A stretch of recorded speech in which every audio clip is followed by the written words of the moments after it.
So I do apologize. We lost out on the lecture theater tonight. Apparently, exams are an important part of the university process. I should remember this. I have traumatic experiences going back to my undergrad around this time, and so you would think that I would think to myself, gee, Brendan, it's December. What would they be doing in December that might get you kicked out of the meeting room that you usually use? I didn't think about it. Normally they email us, but they just haven't.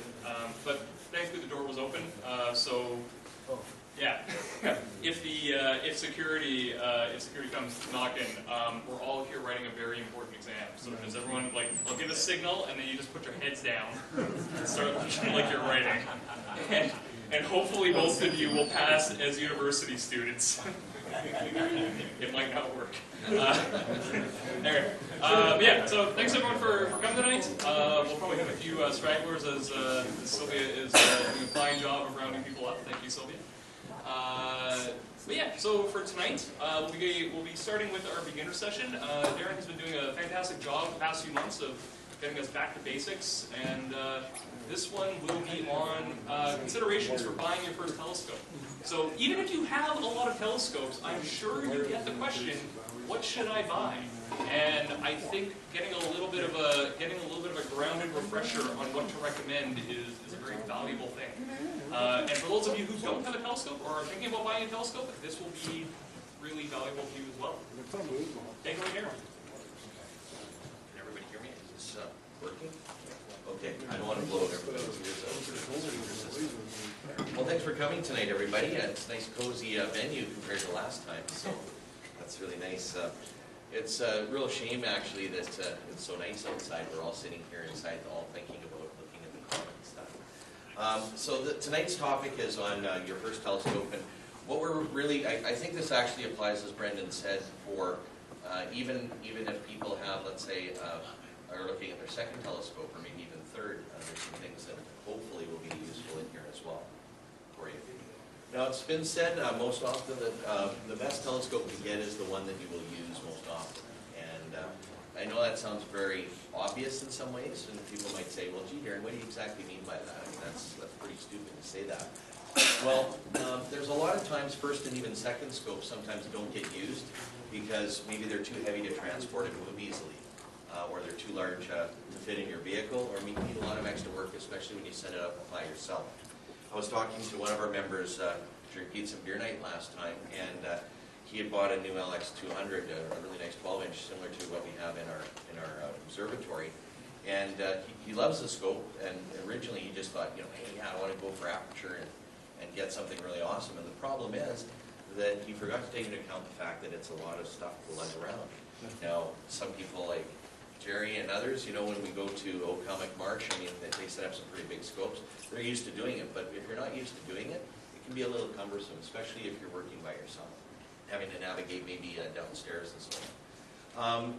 In some cases, too, if you're really new at the hobby, it might be too complicated to learn right off the bat. You have a huge learning curve before you can start aligning the mount or doing proper observing, and that can be a real impediment. Also, it might have, if you're getting, let's say, a used telescope, or maybe a vintage one that maybe you didn't know was very good or not, it might have substandard optics. You might be having trouble getting proper focus in the telescope. That can be very discouraging for the first observer. Tied into this might be the mechanics of the focusers. Maybe it's an older telescope that they bought, or even if they're buying a new one, maybe the design of the scope isn't really implemented properly, and the focuser doesn't hold position when you get close to the zenith, so that, depending on what you've loaded up on the back end, it starts to crawl back. It can be very frustrating. I think the biggest one, though, here, besides being too heavy to transport and so on, is usually poor quality accessories. Nowadays, that we're in the age of austerity, it seems that companies will do a pretty decent job with the instruments, but then the accessories tend to take a hit, and they're not capable sometimes of delivering the images that or the views that the instrument might actually be capable of delivering if you put in a better eyepiece sales. This is what I would say would be the criteria for a good first telescope. There's probably some others, but these are fairly intuitive. Easy to use and set up. If you can set this thing up in 5 to 10 minutes, not counting cool down time. Obviously at this time of year when it's colder, it's going to take a little while if you're taking a scope from indoors outside, if you don't have like a dedicated spot to put it. It will take a little while to cool down before it settles in, but certainly if it's set up and ready to go, I think that's good criteria, especially for really any telescope, but certainly for a first telescope. You want a reasonably solid mount as well. You don't want the thing to be undermounted, or otherwise it's going to have troubles when you're trying to align and use it. You want it highly portable and fitting well into the vehicle at home so that you can take it out and enjoy it.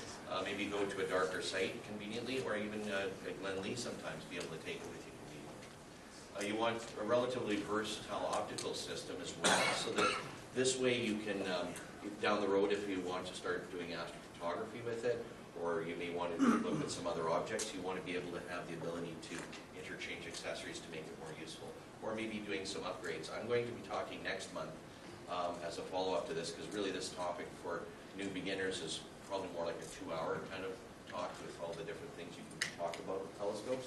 But I'm going to be talking about accessorizing, polar alignment made easy, kind of a combined thing, and upgrading a scope so that you can get more use out of it. And of course you want it to be affordable and well made. The idea here, there's a bit of a balance there, but the better made telescope is obviously it's going to deliver much better views and so on. And the observer wants to use it as often as possible. Obviously if you're making a new astronomy purchase, you want to keep coming back and using it. One of the biggest problems with a new telescope when people are buying a scope is they blame themselves for the inadequacy of the instrument. They say, it must be me, I'm doing something wrong. And there's a lot of, especially early on when I started, there was a lot of beginning telescopes that really were inadequately designed. And it became very frustrating and daunting for the new observers. So some people might say, well, geez, which scope should I get? And, you know, it's almost like saying, hey, I want to buy a new car. What do you recommend? Everybody has their own interests, and in some cases they don't know what they're interested in looking at yet because they're new in the hobby. So I'm going to go through some criteria here. I think the biggest thing is that you want to decide what sort of things you want to view or shoot. Ideally, some telescopes are a little better suited for planetary observation, some are better for DSOs and so on. So even if you're not quite sure what you want to do, you want to get something that covers a pretty broad gamut of things. So as you evolve in the hobby, you can start getting into things that really interest you.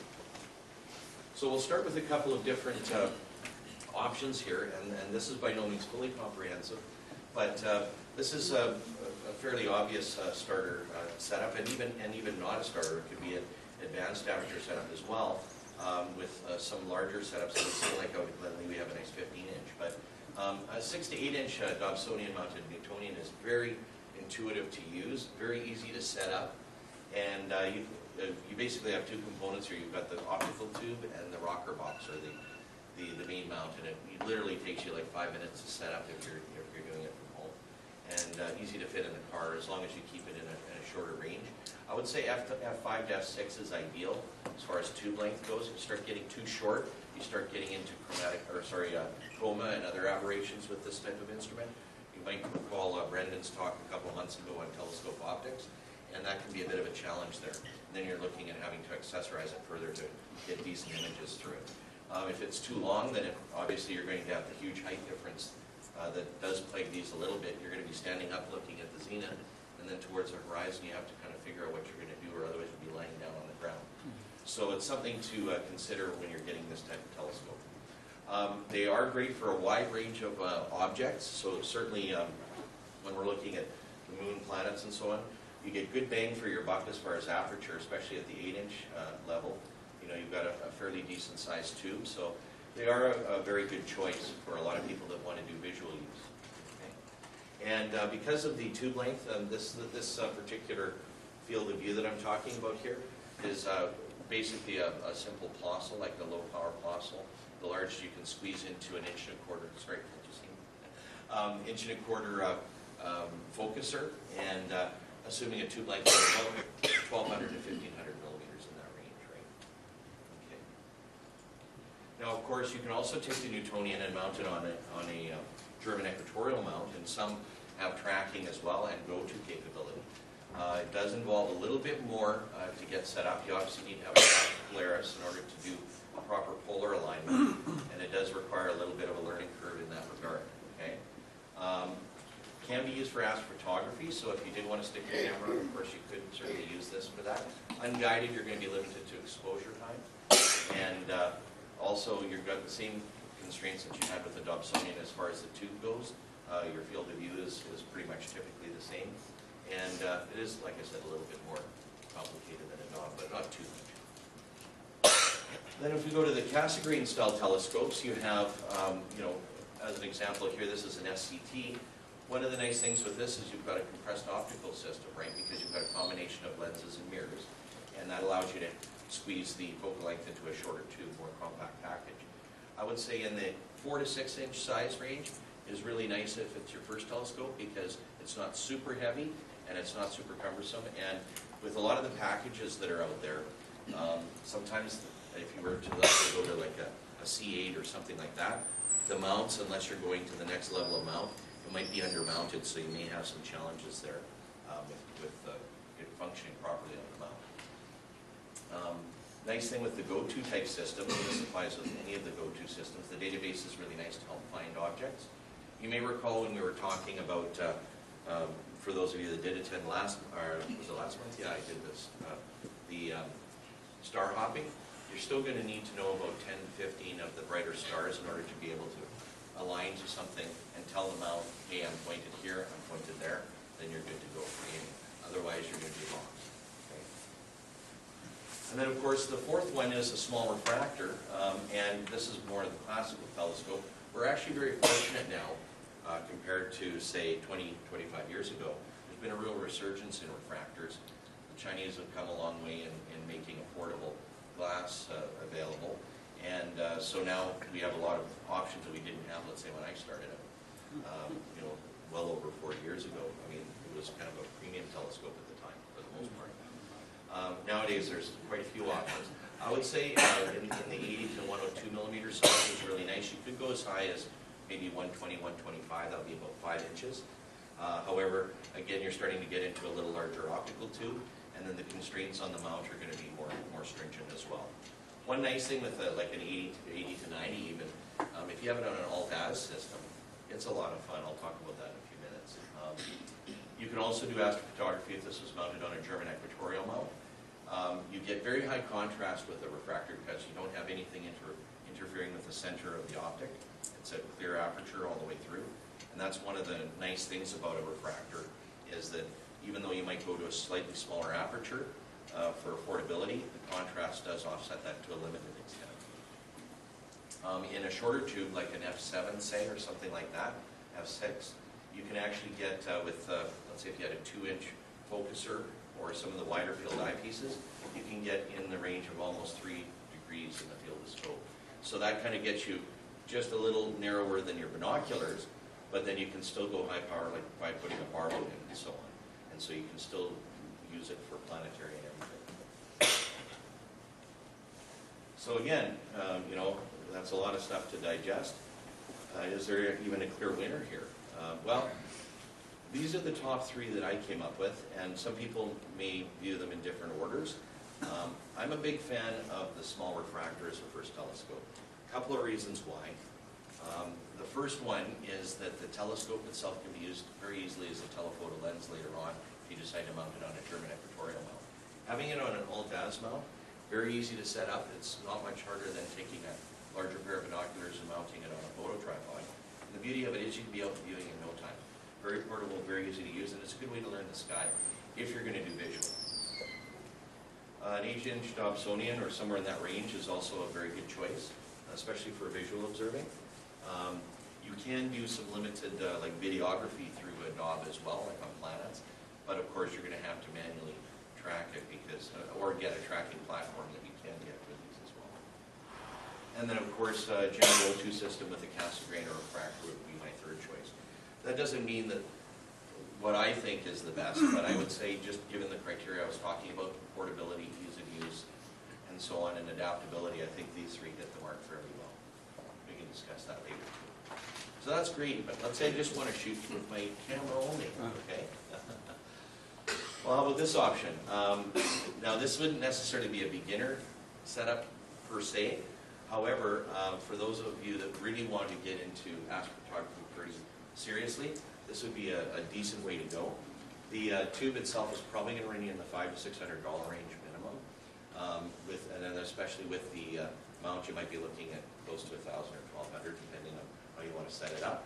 This one's basically set up as a astronomy ready system. So if you have a DSLR, you hook it on the back and away you go. There is a little bit of a learning curve, of course, and you have to definitely polar align in order to get reliable images. Just to give you an idea of the kind of images you can get through these, Sheila was kind enough to give me permission. One of our members took this a week ago of Comet 46P. Really nice image, and she did a fantastic job. So again, there's a bit of a learning curve on things like this, but this is certainly a way to go if you really want to get hardcore into astrophotography, with some decent results. Another option again would be a refractor. I know I'm sounding like I'm refractor mad, but the nice thing here is this is a nice short tube. You can mount it on either a little tracking mount like a star tracker mount like this that would normally use for a DSLR, or you could also do like a lightweight German equatorial mount that has basic tracking. That would get you going to get started. Okay. Isn't that fantastic? Sorry. This is one of my favorite setups, and even though I've used many telescopes, and I know it doesn't look like much in the photo here, so I apologize for I should have taken another one, but it's been so cold out lately, I didn't really want to do that. This is my refractor here. The tube is it's an F. This isn't a starter setup, by the way, the telescope, but this is my APO refractor on here. I also have a couple other smaller refractors that I can easily mount on here as well. You can't really see the mount very well, but it's kind of a cube-shaped thing, and the scope mounts on the side with a Vixen dovetail. And this is just a Manfrotto heavy-duty photo tripod, and it's got a crankable center pillar, so I can go up and down real easy too. So if I'm going up to the zenith, I can crank it up, drop it back down.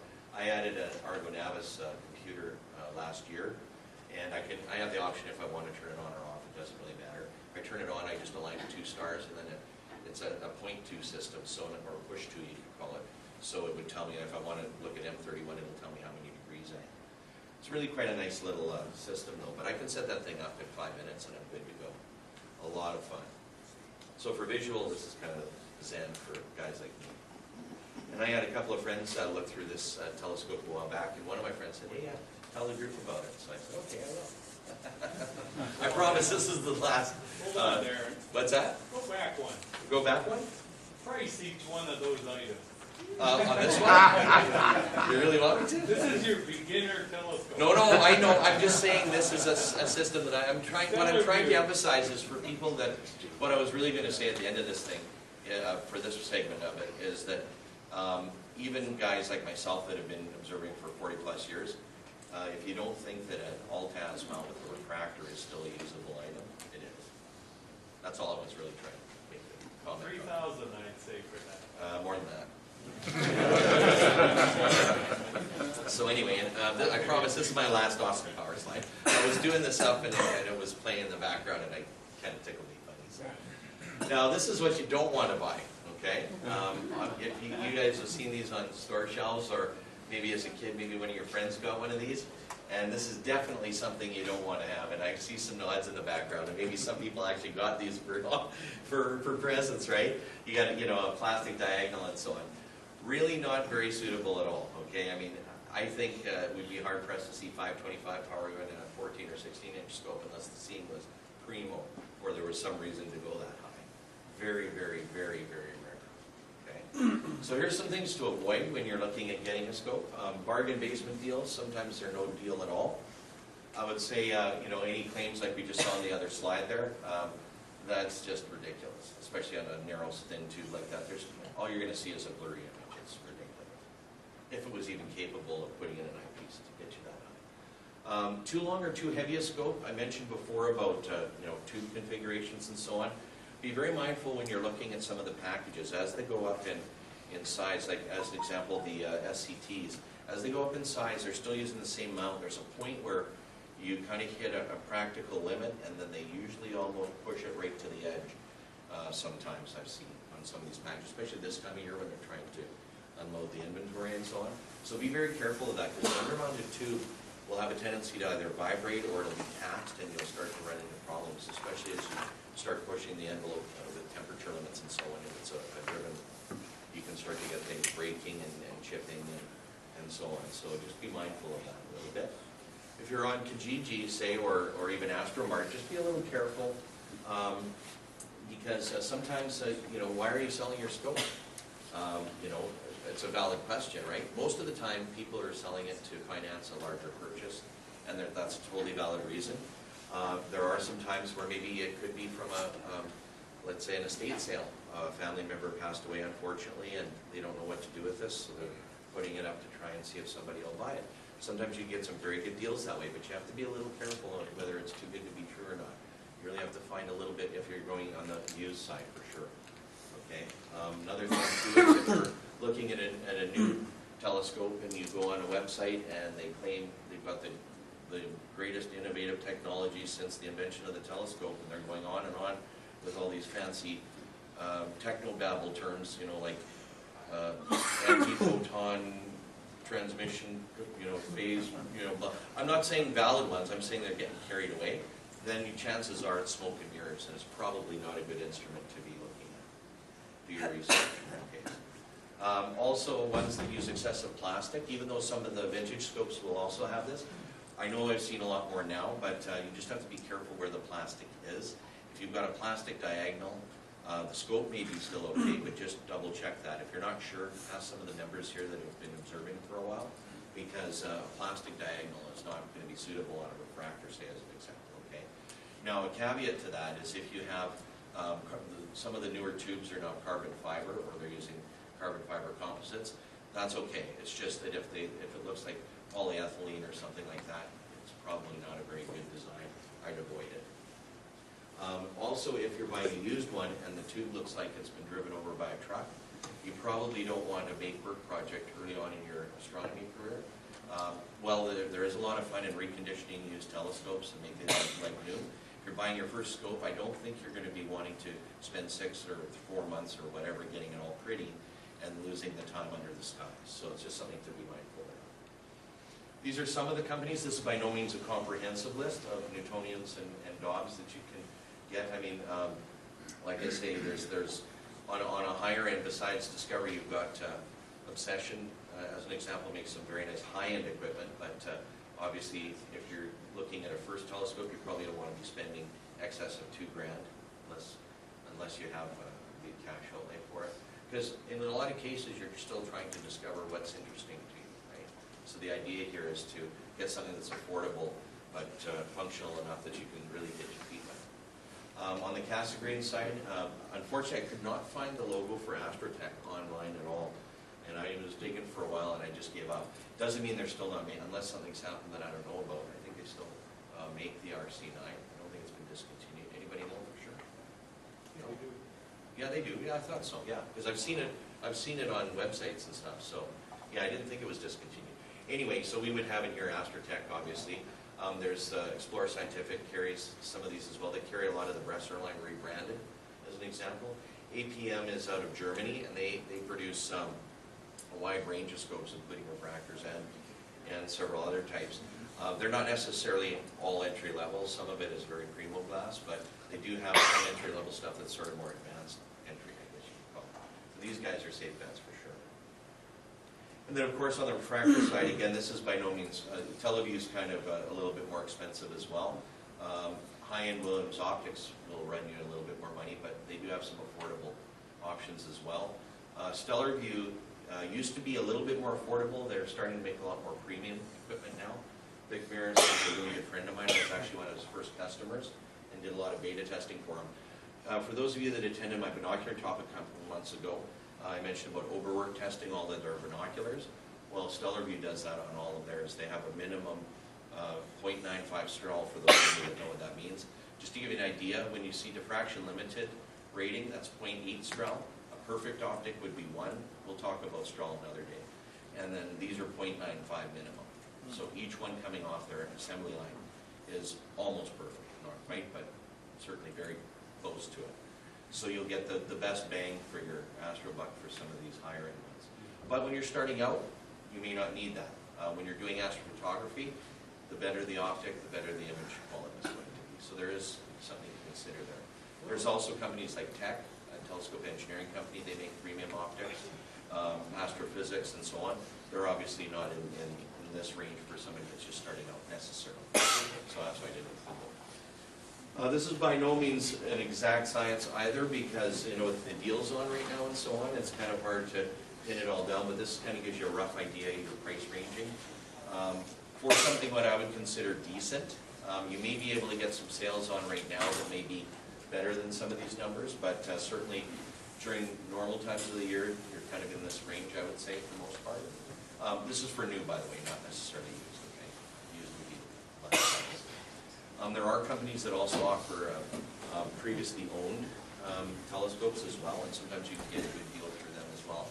They usually recertify them. There's several companies that will do that. And no problem, we'll just let her get through that.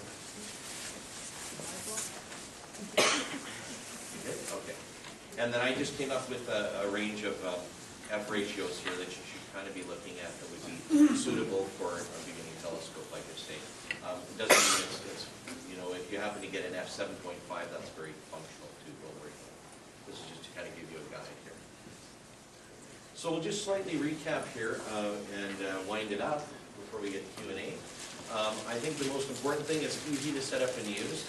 This is some takeaways I'd recommend for everybody. Hopefully you remember that.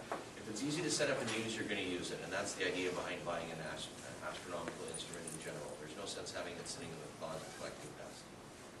Number two, you want a best value balance between cost and build quality. And again, it's sometimes hard to gauge that, but I hope I've given you at least a good primer on it so you can get an idea of what might be a decent telescope choice to get started with based on what you think you're going to be doing. And then certainly you want it as adaptable and upgradable as possible for future needs. So if you are thinking of doing astrophotography, kind of keep that in mind with the choice that you're doing. Because if you get something that it doesn't have good tracking and you can't just add, let's say, a tracking motor to the mount, then you're going to need a new mount. So it might be better to wait and get the larger kit with the tracking mount so at least you can do some astrophotography. I'm going to add one other one here. For those of you that are looking at getting a telescope fairly soon, use it for a while before you fully accessorize it, and there's a reason for that. People get really excited, they start viewing through the telescope, they're all excited, everything's good. Now they want to get every eyepiece and filter that they can get their hands on, because I've got to look at, I want to see better features on Mars and Jupiter, and I want to do this. There's nothing wrong with that, but you can spend a heck of a lot of additional cash outlay before really knowing where you're going. And then I'll give you an example. You may only need 2 or 3 eyepieces with a Barlow to get the range of magnifications you want. If you go and buy a 12 eyepiece kit, that might be really cute, but you might only use 3 or 4 of them, and the rest of them sit on the shelf, and then you're selling them off at a swap and shop or something at the next star party after a year or 2 of seeing them on a shelf. So just be mindful of that. Sometimes it's better to just learn your telescope, learn how to use it before you decide to accessorize, because then when you do get accessories, you'll get better utility out of your telescope. Well, other than that, I hope that was some useful information for some of you. I hope everybody has a great holiday season. If you do get a new telescope, enjoy your skies. And are there any questions? I've got maybe a minute or 2 for a few. Yes? It's partly a comment as well. Okay. I guess if you see a scope that's got a .95 or .965 eyepiece, a smaller eyepiece size, that's usually a sign of an inferior scope. Yes, and that's a very good point. Thank you for bringing that up, Stan. I probably should have added that in there, yes. There is an older size format on, especially some of the vintage telescopes. They use .965 eyepieces. You can still get, on occasion, the odd one, but they're usually used and they're not as common to see. So you were saying that should be an indication of an inferior scope? Yeah, I would have to agree on that, yeah, because all of the decent scopes are at least 1 1/4 or 2-inch focus or bigger, but certainly 1 1/4 would be the smallest, and there's the widest range of available eyepieces. Yes.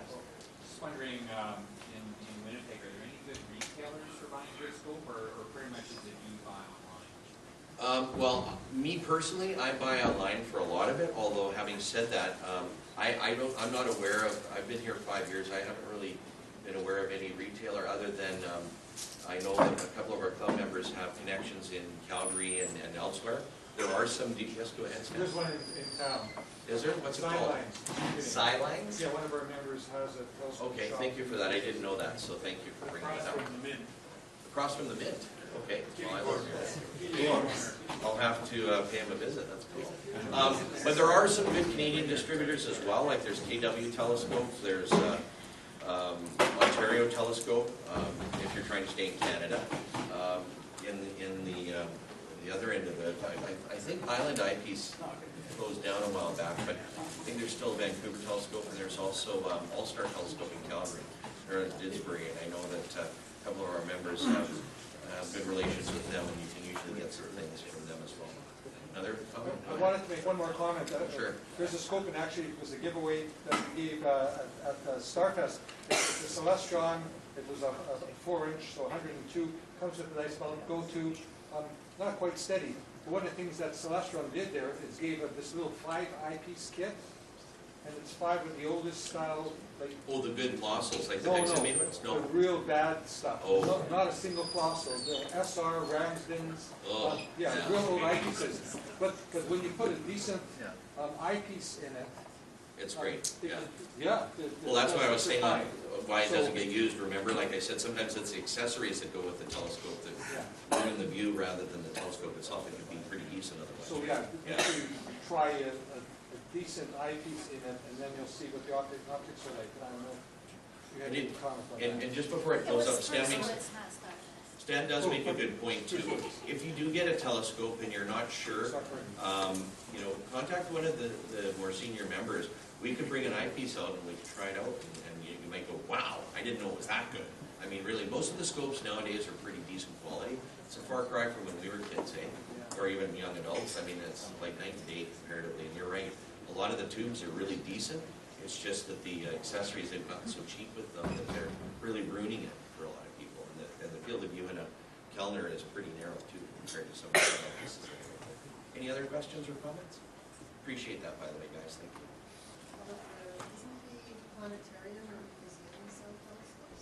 I think they do Museum that. does, The yeah. museum used to. I know they still do. They have a selection. I think they're all Newtonian reflectors, and I think the biggest that they go is an 8-inch dot.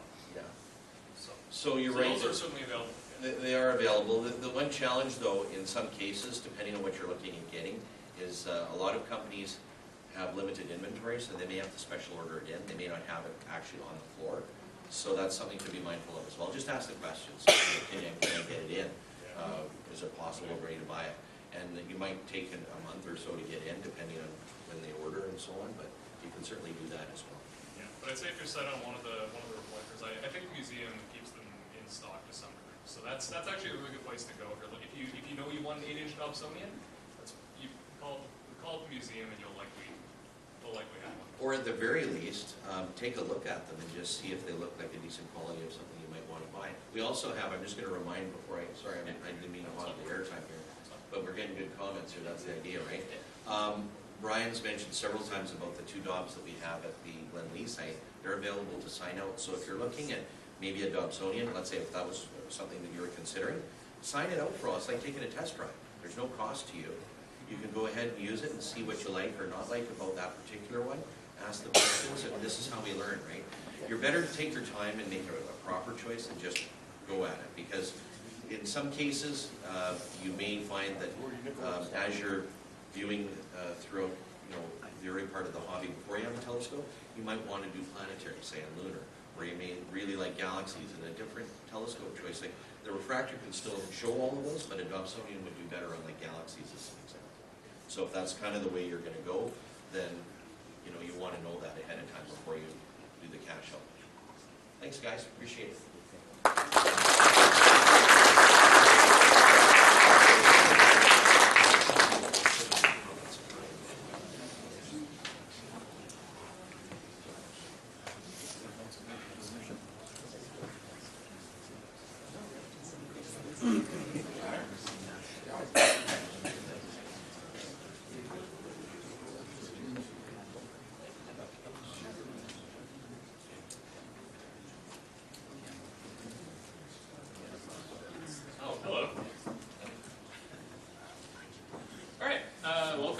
especially to the stragglers. Apologies for the slightly cozier setting. When I was standing up there, I wasn't actually trying to rush Darren along. I just gave up my seat. So just trying to make a little bit of space. Well, now you tell me. Yeah. So Darren just gave us an excellent talk on your first telescope, which I think is honestly the most common question I get asked when people find out that I do this stuff. And it's really good to just hear that rundown again and all the various considerations, because I think for my own purposes I've kind of fallen into a little bit of a standard reply, and that was very good because it gave me a lot of other things to think about and give advice to people on. So thanks, Darren. You are if you are intending to write an exam, you're in the wrong place. That's over there. You are having the nightmare that I still have in my 30s. When do those end? I would really love to know. The one where you wake up in the middle of the night and you think it's just supposed to be an exam? Yeah. Anyway, you don't remember taking the class? Yeah. Still got it. I feel like I'm being psychoanalyzed by 50 people now. Already been done. Anyway, okay, no problem. Welcome to the Winnipeg RASC meeting for December. It's still 2018. Is anybody here for the first time? Hey, welcome. This is different. I'm the same, but the room is different. But we will keep with our usual hits, our top 40 classics, whatever you want to call them. I'm going to run through announcements, which is what this is. Dennis is going to give us a little brief overview of green laser pointers and the various regulations. I mentioned this last month, but Dennis has some more specifics that have been passed down through national and his own, and he's got a little bit of he's got a good take on it. So we'll let him give you the rundown on that. Brian will give us a what's up in the night sky. There's plenty out there right now. The seeing conditions aren't great, but it's still pretty good. And then Jay Anderson will be filling in for a what's new in the science of astronomy. Then we'll do a refreshment break over there. That'll be interesting with all of you crowding around that one table. And then our feature presentation will be Jerry Swarchansky telling us all about the Scientific Revolution Part 2, focusing on Tycho Brahe. If you missed the first one, I think you'll be okay. Part one was back in the spring, and coincidentally was actually in this room. I remember it too because there was a Jets game going on. They won anyway. Why I remember it. Anyway, so announcements. Just a reminder, one of our members, Rob Cronin, he made a book on meteorite hunting. If you are interested in meteorite hunting, this is a good starting point. He sells them for, I think, $20. I don't think he's not here tonight, and I don't think so we don't have any on hand, but if you're interested, I can put you in touch with something you might be interested in. There is no open house this month at the U of M, but they will start back up in January. There is, however, an Opamic night. They're doing it on winter constellations this month. So if you are an RASC member with a telescope and you want to go out and help, feel free to come by with your telescope and help out. We've had members going there pretty frequently. And getting some, and it's far enough away from the city that you actually can get some pretty good observing it. So if it's clear, it's a good place to be. Bouncing off of Darren's talk, it's a good time to kind of hang out with some RASC members and see their telescopes. So it's another bit of an option to think about if you're thinking about buying a telescope, seeing what other people have. Well, it's good and bad because they start asking questions about price and all that. But you can get, it helps expand your breadth of knowledge of it, and you can actually get you don't get your physical hands on it, but I guess you get your eyeballs on the equipment and learn a little bit about it. Speaking of telescopes that you may want to try out, we have a telescope loaner program. So this meeting is open to the public. It's free. This telescope loaner program is not, but you can get past that quite easily by becoming a member of the RASC, and by doing so you get access to our fine selection of loaner scopes. So we have two 8-inch Dobsonians that Aaron was talking about, and there's also this solar telescope with a tracking mount on it. Stan, what's your current status? All available. All available. So if you would like to take an 8-inch Dob and go hunting for, I don't know, there might be a comet out there that I've been hearing about. Yeah, there's also two comets actually. That would be visible. Yeah, so this would be a great great way to just take advantage of that, and also get, effectively free of use, and you get to use an 8-inch Dob and learn what that's like. If the telescopes are not enough, you also get access, if you're a member, you get access to towards Lonely Observatory. There are a couple scopes there that we can train you up on and get you using. So that's a really good opportunity. There's also a warm room, which is very nice at this time of year, and going further into winter. So if you want to learn more, you can see Brian's stack for details. He'll be doing the What's Up. Speaking of, there's a members observing night tomorrow night at 9 p.m. The sun sets earlier enough, but Brian threw it up at 9. The clear sky chart is showing some clouds probably rolling in. I mean, clear sky chart is not always perfectly accurate, but it's okay.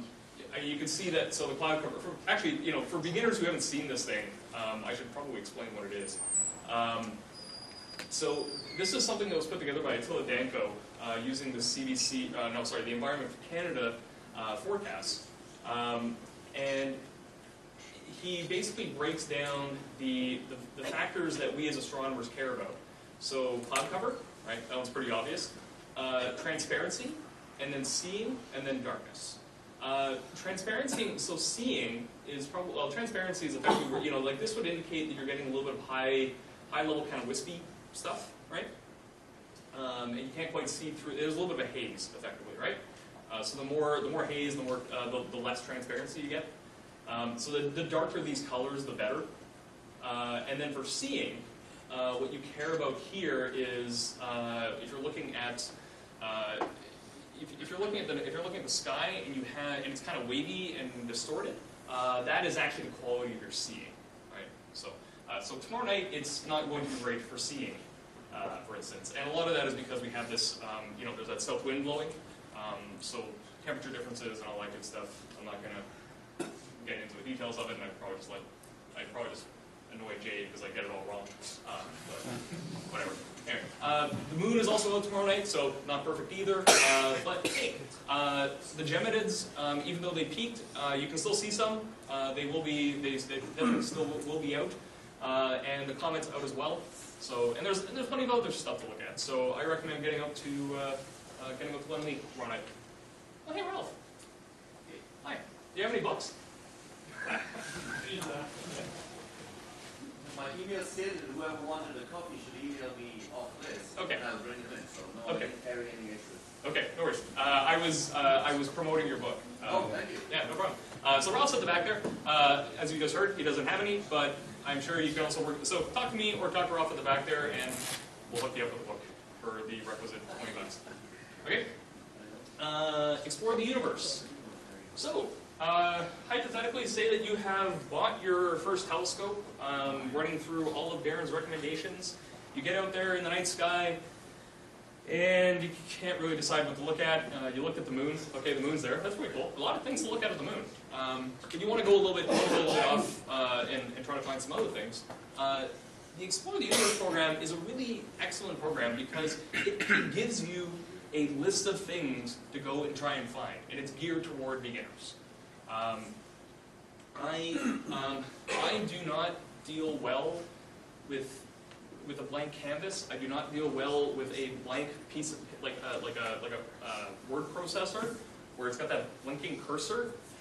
right? I need lists. I need material, right? And this is great because it actually just gives you that. So you don't have to be creative. You can just do what Explore the Universe tells you, and you can just explore the universe using that. So I recommend if you're, and even if you've been doing this for a while, have a look at the lists that they have, and it'll really help you. It'll give you, if you haven't been out for a while, it'll give you some new ideas and some things to think about that maybe you haven't in a while. So I do recommend checking out that program. You can find it on the RASC website, and Dennis is actually is our official coordinator of it, and he would be happy to give you some recommendations, help you out. So definitely check that out. That's everything I had. Jay. There's 3 complimentary copies of Sky News for January for anybody who isn't a member, or for any members who want to give them out to other people who aren't members. So Yes. help yourself. Yep. They are leave them at the dentist office, that sort of thing. I say leave them at the doctor's office, but I hope you don't have to be there. I hope you don't have to be at the dentist office either, but also, a kind person dropped some of these off. They are they're pictures of solar system objects from I think the Dark Ages. And this is great. This is great. Sorry, I'm going on here. Whatever. You know what? It's my show. It's fine. So Jupiter, right? They got facts on the back, right? Does anyone want to guess how many satellites this picture thinks Jupiter has? 32. Who said 16? Yeah, 16.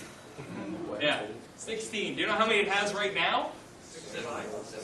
70 something? Yeah, like it's whatever. I mean, they're barely satellites at this point. They're like little tiny rocks.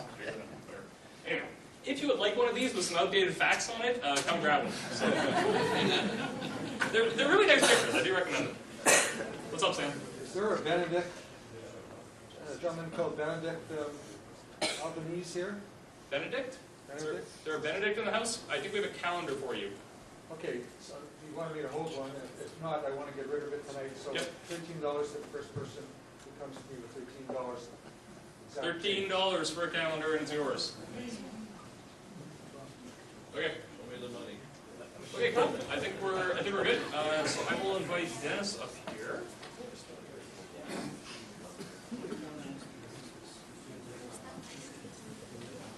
Oh. Okay.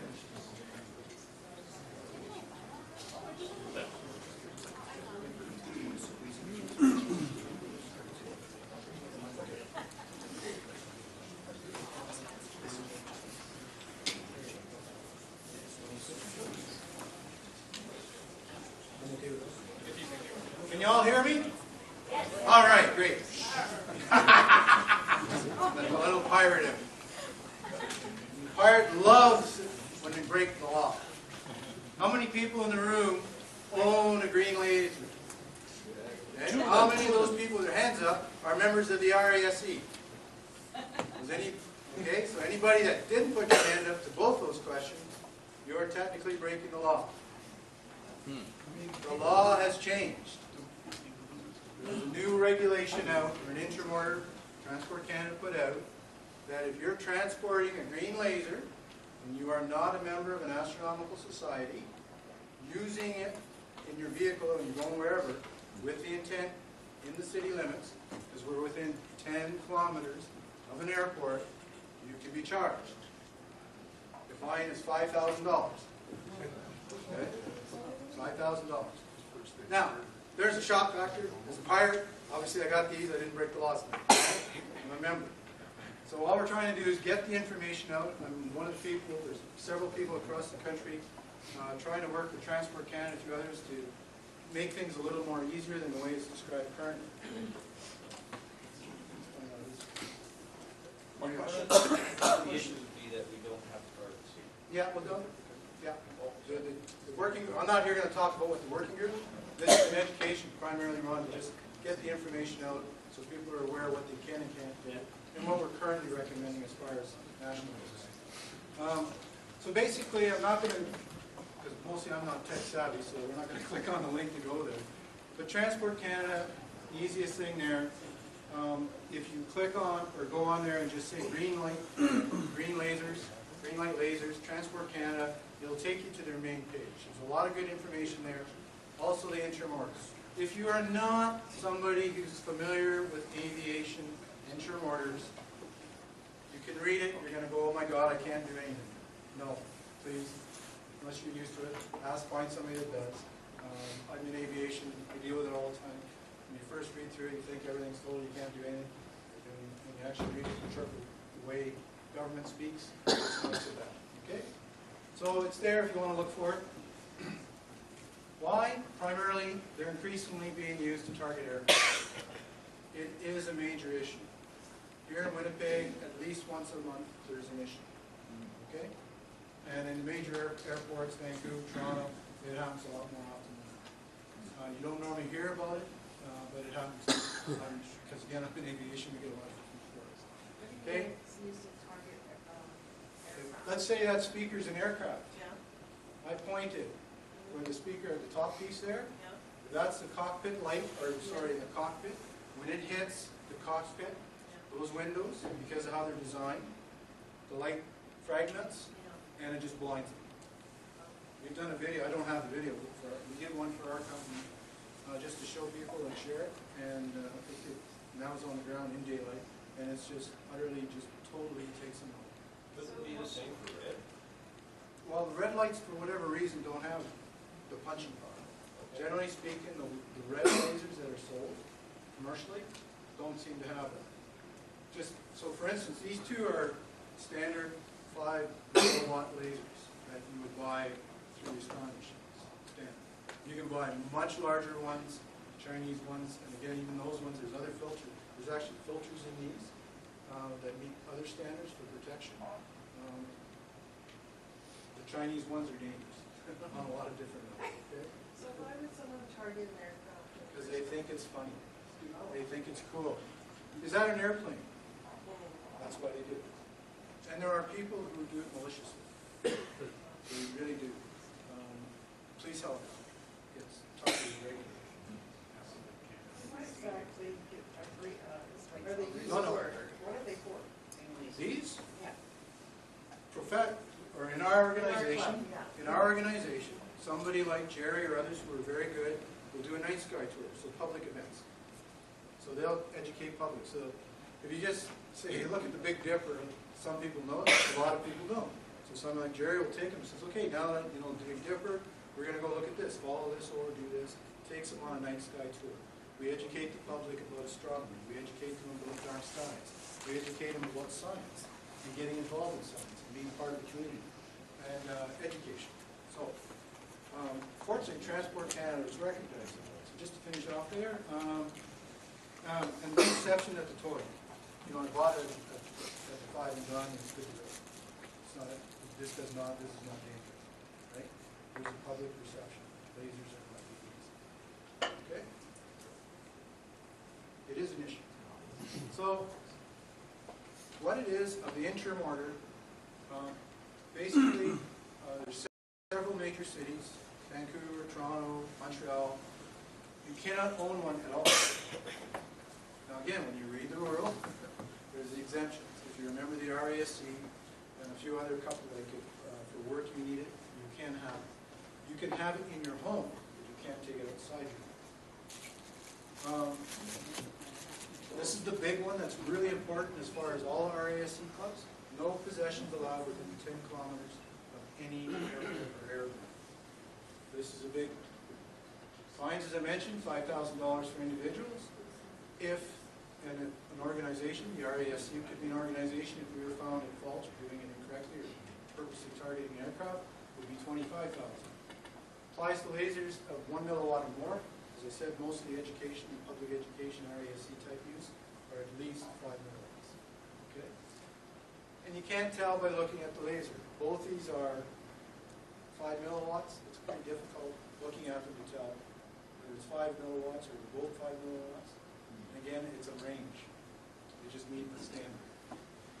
Okay? So that's all. Can I ask a question? Sure. So it says no possession allowed within 10 kilometers of the airplanes. Correct. However, many of us live within 10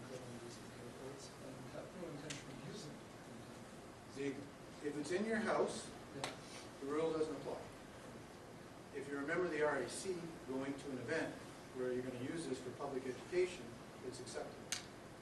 Okay?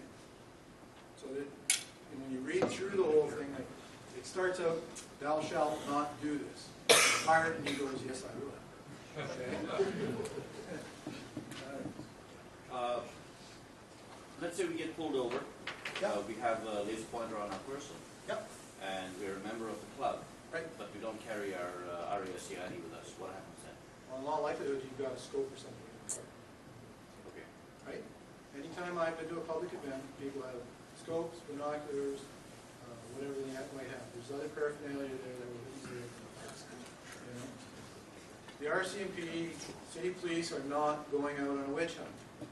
They're not going to stop you and search you for a green egg. Okay?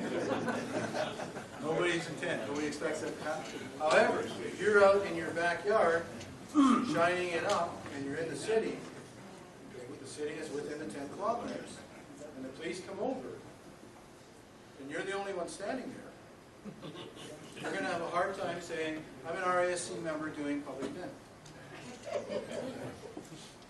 Right? So there's lots of checks and balances. So that's what it is. So as I mentioned, exemptions, kept in a person's home, member of an astronomical society, there's a couple other things in the exemptions about people who can get it.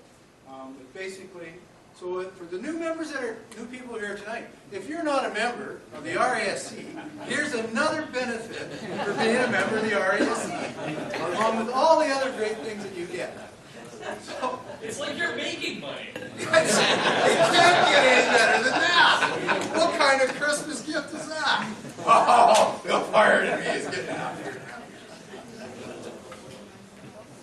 So, RASC, primarily national, a bunch of volunteers basically. So a working group was stuck to ensure the RAC members understand and comply. So all I'm trying to do tonight is give everybody the information so that you know what you're doing and what, when you're out there, what the limitations are. We are working with Transport Canada to simplify the process to get permission for education purposes in restricted areas. So just because we're within the 10 kilometers of an airport, we can apply and get permission. Okay? Doesn't mean that we get it, but we can. The challenge right now is the form they got is you need a physics degree to complete the form. I kid you not. The second problem we have is there's been one person that we've been able to in Canada identify at Transport Canada to connect. Third problem is 30-day lead time. So the pop-up astronomy times are not so good. I made the application about 10 years ago under the old rules, and I'm still waiting for the reply. The only good thing is Edmonton region, Edmonton RAC, Edmonton was able to get a 1-year open certificate for their club, for their events, which is really good. And it actually, the person that signed it off is a fellow here in Winnipeg office, in a division that we've never even heard of.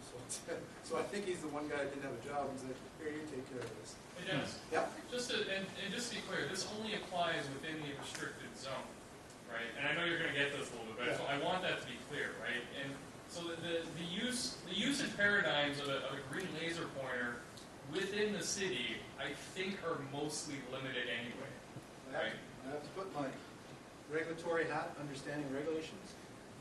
Not quite true. They'll be paid. They are really paying attention to the 10 kilometers. The catch-all says navigable airspace. Everything is navigable airspace. It's not well defined in the advisory, the interim order. They did not define what type of airspace. They implied it by the 10-kilometer zone, which is a controlled area around an airspace or an airfield. But they did not. They used them. When you go to the definitions, that's all the airspace. So it's a bit of a challenge. Again, we've never had a complaint out at Oakhammock, which is a primary one because it is on the fly path, on the approach. So just be aware of it. By the letter of the law, it says navigable airspace, but they don't define what type of airspace. Dennis, There's a number of smaller airports in the vicinity. At the end, we'll show you, they actually did really good. They have an interactive map of the airfields and aerodromes that this applies to. Okay? So yeah, there's a lot of private strips, but they don't necessarily, unless they fall within 10 kilometers of the designated airstrips. So that's why I'm saying it's implied, but by the way it's written, you can have a good long talk with the inspectors. You got lots of things to keep busy. Again, so any other questions on that part?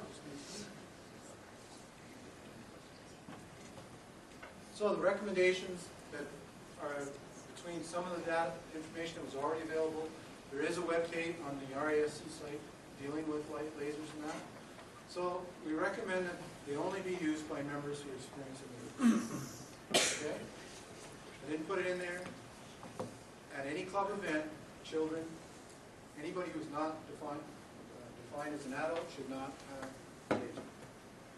Okay? At a club event, youth should not have a laser. Okay? A spotter is used all the time for aircraft that may come into your area, and it may sound fitting, but it's pretty Canadian. If you see anything, just like car for hockey, say plane. You stop the event until such time as it's out of your area. Game on. Game on. I know from my experience at Okamic, it hasn't been formalized that way, but it's always been done that way. Somebody says it's a plane, everything stops, and everybody goes to the scopes because Jerry can't use his laser at the time. Spruce Woods, the same thing's happening at Spruce Woods. It does the same thing. It's just we're formally, I wouldn't be surprised when it's all said and done, RAS and formal recommendations would say, anytime it's being used, you expect the spot, the designated spot. And again, that we present information centers to all the members as much as we can. Just get the word out. The people aware, be aware, right? How it affects us? Well, Glenlee is just outside the airport. Okay? So Glenlee is legit. It's outside the limit. But again, Glenlee is not far off from Coachman. Okamic Marsh is just outside the airport limit as well, 10-kilometer limit. Spruce Woods is outside of the airport limits in that area. City of Winnipeg is not and definitely requires a permit. Anywhere in the city. Anywhere in the city. When we look at it, you'll get an idea of how much. 10 kilometers is a large area, pretty large area. Pretty much, it's just simpler to say nowhere in the city. Okay? Because there are other airfields that are on the map that are outside the city that takes in a big chunk of in the eastern part of the city. Know where you are, and if you're using a laser, make sure it is for education. Like I said, if you're in your backyard playing around, it would be hard to prove that that's an RASC function. Right? I know it's done lots. People invite the neighbors over. So these are all some of the things that we as an organization have to figure out. How do we deal with it to continue public education and the promotion of the science of astronomy? So that's what it looks like. Not sure which airports did you put on there? I didn't pick any. I just zoomed in on that location. Okay, so this gives you an idea. This is the Winnipeg one, and it just zooms in. It's a zoomed in model of it. So that's how it works. The map's very interactive. Remember I said, just Google green light lasers, Transport Canada. It'll take you to the website. In the interim order, you'll see where it says interactive maps. You click on that, expand it, go over to where Winnipeg, or any area you happen to be going. There's just a little tiny dots. You'll see it's a lot of dots on there. Expand it out to the area you're in, click on the dot. It automatically opens up to the 10-kilometer radius. If you're inside that radius, then you're supposed to have a permit to do the event. Okay? If you're outside it, as I said, it's applied in the areas and certain cities. Any questions? All right. Thank you very much.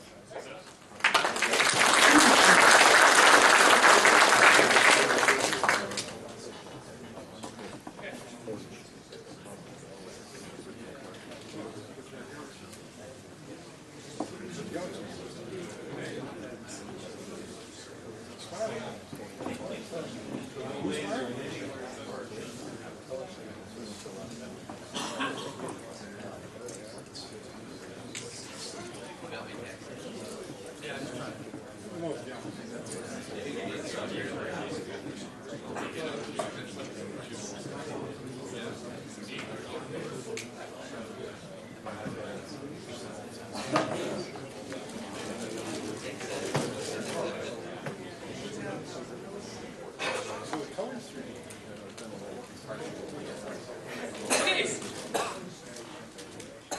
Ready.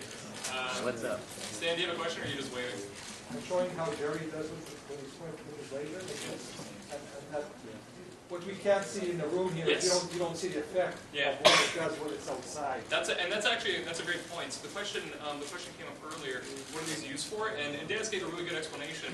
But just to add to that, the real benefit is that you can see the line of green as it extends into the sky.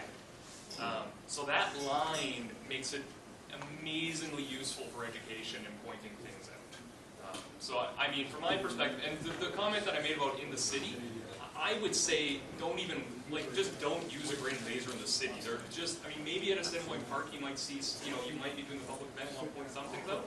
In my experience, there just aren't enough objects out there. I was doing a Girl Guides thing earlier this week, and so I had my telescope out. I was showing them the moon, and then they said, "Oh, what's that bright star by the moon?" It's Mars, right? Right. There's nothing else. There just isn't anything else to be seen. So my advice is really just don't even bother with a green laser in the city, and think of worrying about going through the whole permit, right? It's the usage of it is just so limited, and I don't even think it's worth going through all that trouble to get a permit for it. Right. So it's best to just leave it at home. Yeah. Sorry, sir, did you have a question? What kind of distance do these lasers have that you can see them up in the sky? That's a good question. I don't really know how far they go, and it'll depend on the wattage of the laser.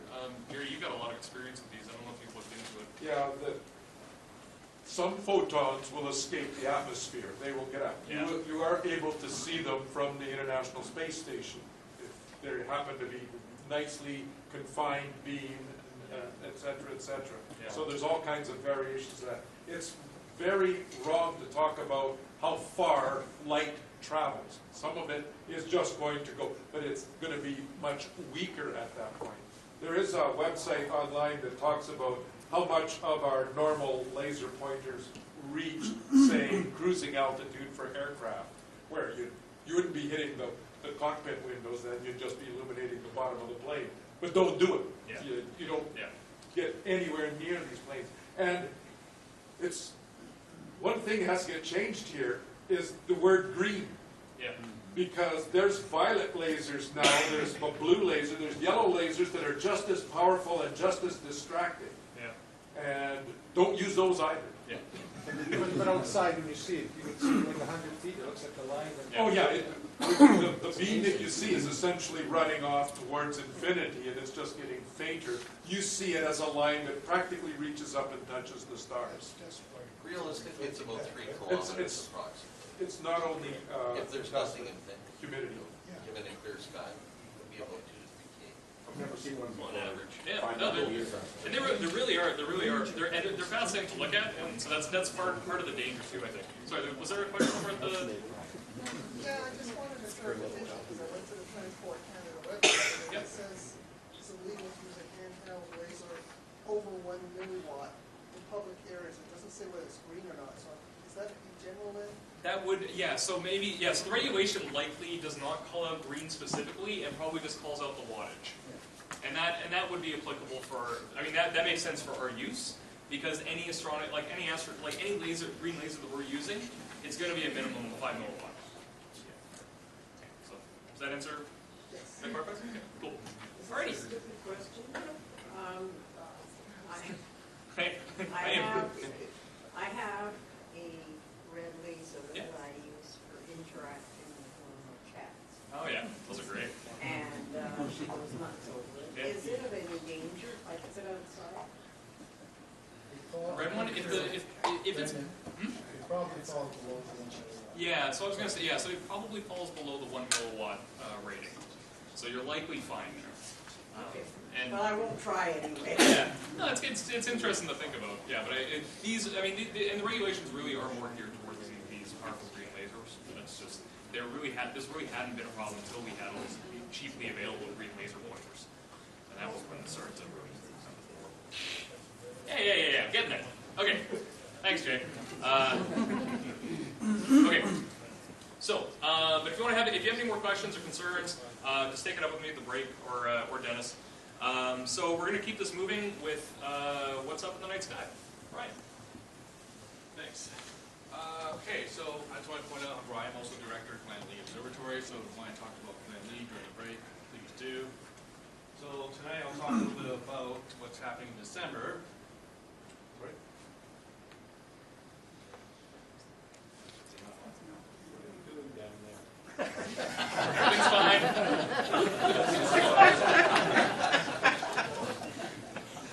Actually brings back some memories when I first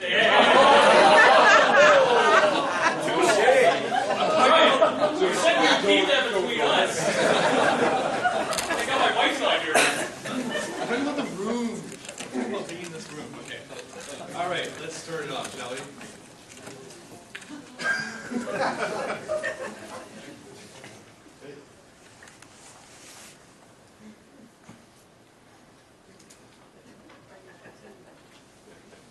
Okay, wow. Okay, I guess I can't go too far, I guess. Sorry. All right. This is not playing, so anyways. Okay, so we'll talk a little bit about the planets. All right, because I can't go too far. All right. Okay, so this is what we have for plans for December. Can everyone hear me? All right, so basically the breakdown is we have Jupiter, we have Mercury, and we have Venus as being the morning planets. Saturn is a little too close to the sun to be observed, but we still have a little bit of Mars, but Mars is pretty far away to have a visual effect. But maybe we'll have a look at it, Glen Lee. That's why I kind of made it for 9 o'clock, because for two reasons. The Orion Nebula, and of course the comet. Comet 46P, which I'll talk about a little bit later. Okay, this is kind of like an overview of this planet, so I was going to label it, but didn't have time. So, okay, so there's Earth right here, we have Mars, we have Saturn and Jupiter, right? Saturn is actually almost behind the sun, that's why we're saying it's a little too close. We have Mercury and Venus. Just kind of give you an idea of the position of the planets because we are astronomers. So we should have an idea about where they are. Okay, so I kind of have a picture of this. This is happening tomorrow. Just going to be an idea of the planets. We should have. Okay, so we should have Mercury, we have Jupiter, and of course we have Venus up here. Now, the interesting thing that's going to happen on the 21st, and I have that off, thank God. All right, there's going to be a little bit of conjunction right there in the morning, around 7:30, so that'll be interesting to watch.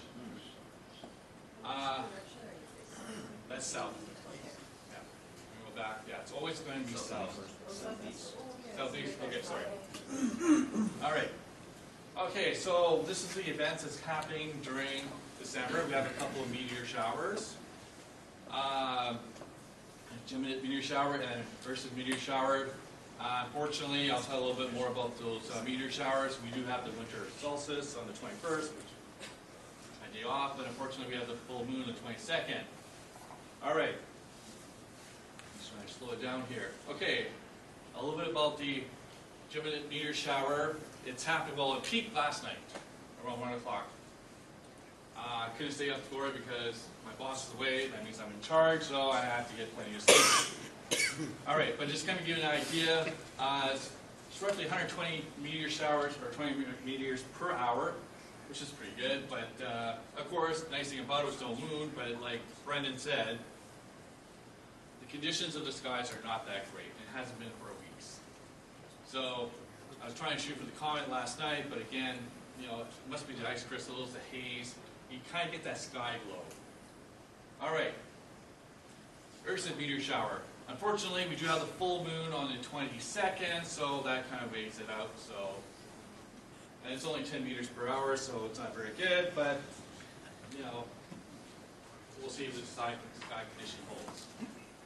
Okay, what do I have here? I was going to talk about a little bit about the constellation Orion. This is one of the first constellations I observed through my 3-inch Dobsonian telescope. It's one of the easiest constellations to have a look. It's been pretty easy. In terms of the object M42 as we call it, laser pointer right here, right? M42 is right about here. Now, I kind of said here, this is again the reason why I have members signing around 9 o'clock. It's going to start to rise around 8:30. So hopefully, you know, around 9 o'clock, and of course we'll try to shoot the Comet 2. We'll have a good ride. Okay. It's not really naked eye. You can see it through binoculars, but of course it's really spectacular through a telescope. Okay. Now I'm trying to get into a little mythology here because I remember Gail's little presentation some years ago. So Gail's probably going to refer me for this. All right. So of course it was a Greek hunter. I tried to do some little bit of research. I tried to pick a nice old picture of what most people would probably be thinking of. Apparently, he had the ability to walk, right? There's 5 different versions of how he died, which I'm not going to get into. But, of course, Zeus eventually makes him into a constellation. Now, this is one of my first pictures I'm trying to take of the constellation Orion. This is my Canon 60, but I kind of highlighted a little bit around here. There's Betelgeuse, or Betelgeuse, how you want to pronounce it. That's the spelled. And that's your M42, or Orion Nebula.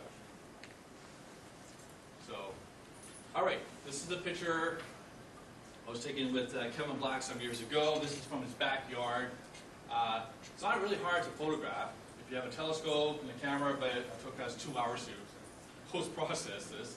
It was teaching me how he did it, but this is generally how it looks like when you do your astrophotography. So, of course, it varies from everyone depending upon how you view it, how much post-processing that you do, but that's a general idea of what it looks like when you do your astrophotography. All right, now let's do a little bit of comet chasing. Okay, I had high hopes for this comet, but of course, with the conditions of the sky, it's not really cooperating. I know last Friday was able to have a look at it, and some people were able to photograph it, but of course, I was doing a little illustration, astronomy on Friday with Brendan. Okay, I haven't seen it. I know some people said they have seen it naked eye, some people haven't. I haven't seen it through binoculars. I tried again last night, like I said, but unfortunately I wasn't able to because of the sky glow, the sky conditions. Okay, now interesting fact that on December the 16th, it's going to be only 30 lunar distance away from us. So that's pretty close. The ideal magnitude is supposed to be 3 to 4, but well, again, I haven't observed it, so I really don't know. I think it's more of like a 9 to me. You know, it's not really a 3 or 4, because I have seen some light curve charts on it, and they plot it to be 9. So I don't. But anyways, I know. Okay. Anyways. Well, you said you were at Glenlee one time, right? Yeah, Sheila has seen it from behind a naked eye. That's what I thought where she was when she took that picture, right? It's easy in the through binoculars. Okay, but not through a naked eye, right? with my eyes, nothing is what Yeah, I remember spending one night we talked about your eyes. Okay, so. All right. Is that the southeast sky again? Which part of the sky? I'll show you a map. Okay, I'll show you how to find it. It's I got lots of maps, and I'm trying to pinpoint it for you where it is. All right. Okay, so here's the map that I was talking about. This is basically almost looking south right there. You got the Pleiades system right here. So on the 16th, that's where it's going to be, roughly about there.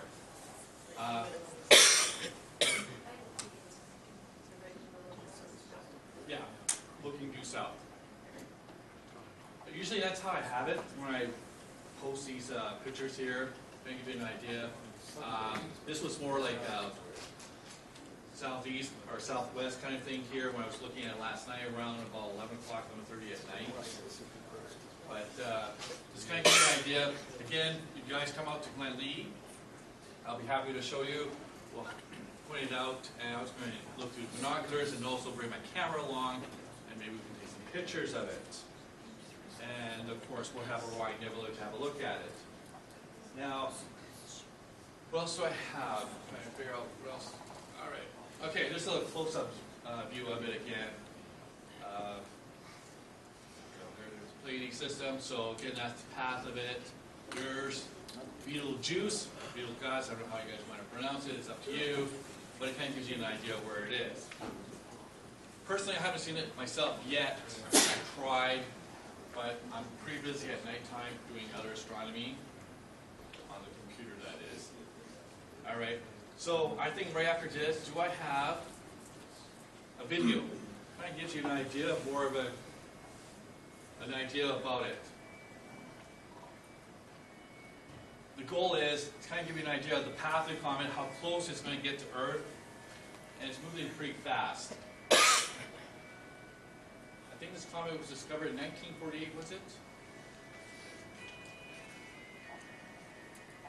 And I think it won't be for another 30 years that we'll get to see it this close again. So the blue dot is Earth. So it's coming up.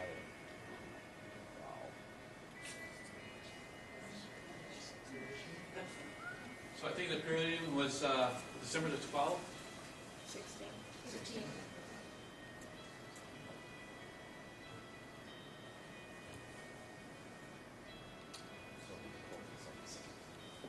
So it's pretty close, if you ask me. It's probably one of the closest comets, I think, in a long time.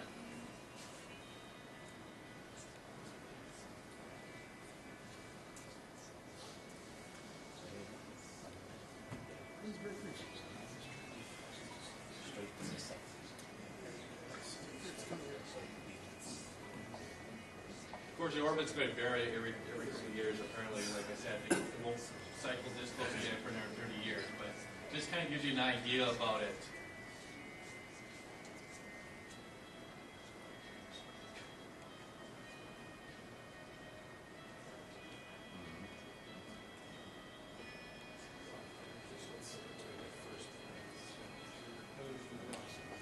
So there's Orion, and we're just kind of showing you the path of the comet right there.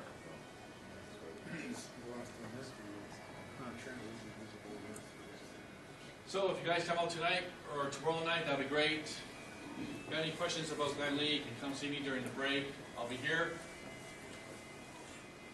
Am I going anywhere? So I think that's all I'm going to show you for the video. So, and that's it. That's all I have to say. Thank you.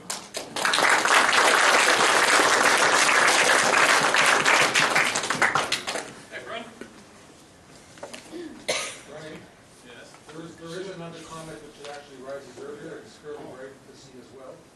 I call it Swift Turbo, but it's Swift. Yeah, I know there's other comets too when I was looking into this. And far easier to spot than this is. The reason why I kind of highlight this one because Sky News brought it, right? Yeah.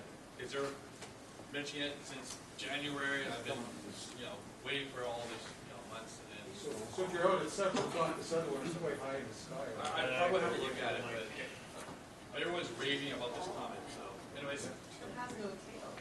Yeah, exactly. That was my other. Yeah, but looking at it through binoculars, it is incredibly diffuse. And there's no real, the tail is effectively kind of there, but you don't really see it, right? It's just, there's a little bit of a wave. Yeah, so there's a fuzz. Yeah, so there's a bit of a fuzz, and then beyond that, it's just it's a diffuse cloud. It pops. It does pop in a pair of binoculars in a darker setting. If you're just a little bit out of the city, it's actually pretty easy to spot once if you're looking in the right area. You'll know it when you see it. Kind of. Yeah. I think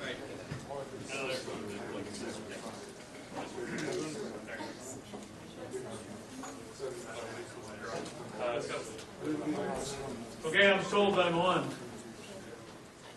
We're going to make this quickly. What's new? What's been happening in the world?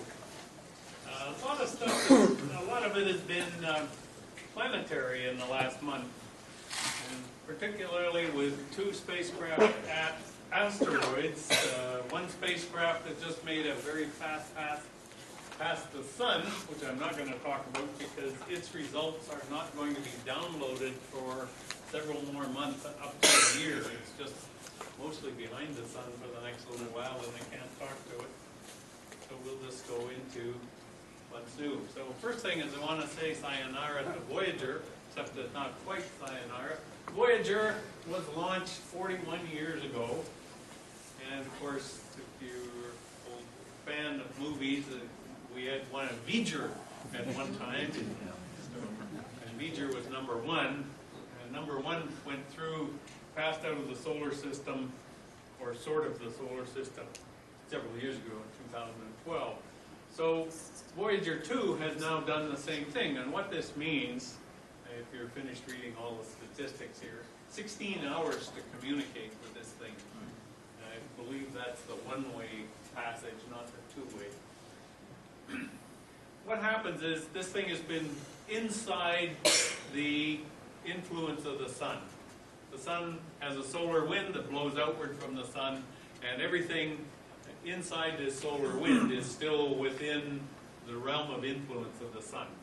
And that influence is primarily the cosmic ray flux, or the number of cosmic rays detected by the sensors, and the heliospheric or solar particles that are flowing outward from the sun. Well, the influence of the sun has a limit. The Earth, or the sun, is moving through the galaxy, and it runs into other stuff in interstellar space, and this pushes back on it, so eventually you get to the edge of it. And the sign of the edge, of course, is that particles from the sun suddenly drop off, and particles, cosmic rays, which come from outside our solar system, suddenly go up. And that's what's detected.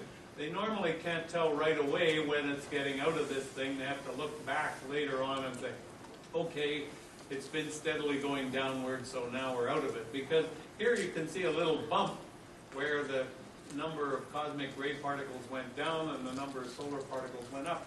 And sometimes the sun has a little flare that expands its envelope outward, and then it settles back again, and that's what's happened in this little region here. So we're now not really saying goodbye to Voyager, but we're just saying welcome to your new environment. It's actually expected to communicate out into about 2030, although the instruments are gradually being turned off as the power that it has available to run those instruments gradually decays.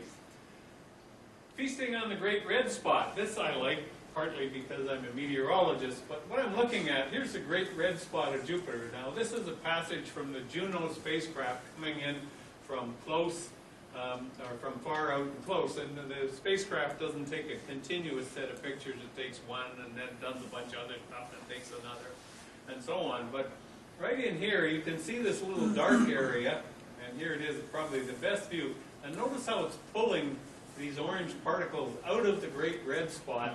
This is a little storm that's going by, and it looks like a low pressure system to me, but from all the calculations I've done, unless Jupiter's rotating the opposite direction of the Earth, it doesn't work out very well. But anyway, these things obviously have a wind that's circulating in this counterclockwise fashion and pulling out particles from the Great Red Spot, and gradually fades away. So not only do you get these really great pictures of Jupiter, you get to see the interaction of two systems on Jupiter, although we're still unsure of just exactly what the Great Red Spot is. Bruce Willis. Remember the movie Armageddon? Well, the Japanese sent a spacecraft to Ryugu, this asteroid, and they had two little bouncing boxes that they dropped down on this thing, and they had a little bit of gas in them, and after they fell down onto the surface of this asteroid, you can see there's not a lot of gravitational attraction on this thing, because a person would weigh 1 gram, so it takes a long time for these things to fall down to the surface, but eventually they did, landed on the surface, took some pictures, lit out a little gas, like a little fart, and they sort of hopped along and took some more pictures, and so this is what they come up with. This resembles, I mean, one of those two asteroid movies when they landed on it had these incredibly rough cliffs and everything else. After seeing some of the previous spacecraft pictures of asteroids, I thought, oh, that's really hokey. But these guys really are showing just how rough it is. So rough, in fact, I mean, this is the view of the asteroid from further back, but it's so rough at the surface, they actually want to touch down on this and get a sample, but they need a little smooth spot in order to do that. They're beginning to wonder if they're actually going to find a smooth enough spot to be able to get a sample. At the same time, the American-European crew has asteroid or a satellite that's gone into orbit around this asteroid, and it looks amazingly like the Ryugu in terms of its sort of squared off round nature there. And so this one has what seems to be a similarly rough surface, but what we'll see later on, it's actually quite a bit smoother in some places. It has a lot of compositional variability, just so you can see from the different colors in here. And when you actually push the colors on it to see, it turns out to be mostly a bluish color. Now this is interesting asteroid because it's believed to be what's the source of what are called carbonaceous chondrite meteorites that you can pick up, which are high in carbon. So they're looking for a lot of carbon on this thing. One of the things they've done is look at the thermal signature, or a picture taken in heat radiation, and that shows you at this particular snapshot how hot it is on the surface. Well, the sun is actually overhead right about here, so this is kind of in the afternoon sector of the asteroid. It turns out it has a relatively small thermal inertia, which is the size of fairly large particles on the surface. Well, this satellite is also going to touch down and pick up some samples and bring them back to Earth, but it can only handle samples up to about 2 centimeters in size, and after that they're too big for it. So we'll see, they have to find a smooth spot. You know, one of the interesting things is when they were far out, they got this, this is the spectrum, or the light wave, the wavelengths of light in the infrared, up sort of close to where your well short of your microwave. But anyway, this little bump in here told them that's a signature that indicated water, and when they got up close, it looked like this. Now here's the trace from the instruments at the satellite, and these are all 3 traces from different kinds of meteorites here. So this little bump is an indication of what they call hydrated minerals, and they're hydrated because at some time in the past they've been exposed to liquid water. And so they're relating that to some parent body some long time in the past, of billions of years, that they were in the center of it, water was a liquid, and even though the parent body was a few hundred kilometers across, managed to make these hydrated minerals and then split apart when it collided with something else. Close-up views, you can see some interesting features in here. One of them is looking at this little crater as a possible site. It looks to have fine material in it, so it's a place they might want to try touching down in to be able to pick up a sample. And you also see this rock which has been broken up here. That I think that's probably thermal stresses, just the heating and cooling. This thing has I think it was a 4-hour rotation period, that's it. So it gets pretty hot when it's on the sunward side, and it gets pretty cool. This is an Earth-crossing satellite, or asteroid, and it's expected to be a bit of a hazard in the future. They're going to be watching it, so one of the reasons for going to it was to be able to calculate its orbit much more accurately. Now this interesting image that came out of ALMA.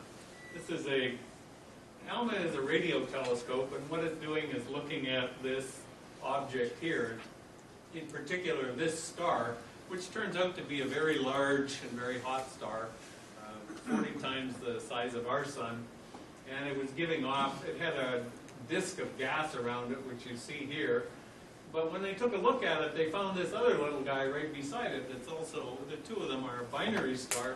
This one is about half the mass of the Earth, so there's a factor of 80 difference in the mass of these two things. And these colors that you see here are representing the rotation of the dust that's around this main star. So that blue is approaching and red is receding from us, and here you see a different view in different wavelengths. So this is an artist's depiction of what it is, and it seems like this little guy, this guy is all swollen up, he's a red giant star, and probably going to go supernova at some time. But in the meantime, this little guy is pulling material out of this disk of dust and gas that's around it. There's also jets coming out of this thing, but they don't show up in these wavelengths. So this is going to be very interesting because it's expected when this thing finally goes supernova and blows itself up that this one will be released to go flying around in the galaxy and may, under right circumstances, get enough velocity to escape the galaxy. We have a number of stars that are like that we've found over the years. This one is one that's a little closer to home. Virgin Galactic launched a spacecraft a couple of days ago, went up to 80 miles, or 80 kilometers high, 50 miles, and said, okay, we're in outer space. Turns out there's quite a debate on where outer space begins.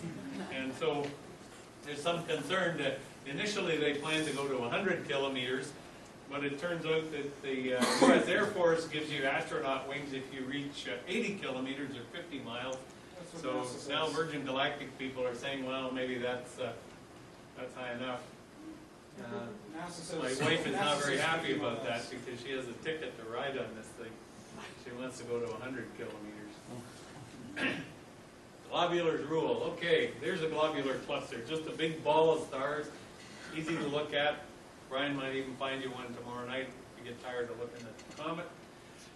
Well, guys in the Australian telescope national facility, wrong button here, we're looking at the field around the Coma cluster. The Coma cluster is a cluster of about 1,000 galaxies, and they were looking to see how many globular clusters there were.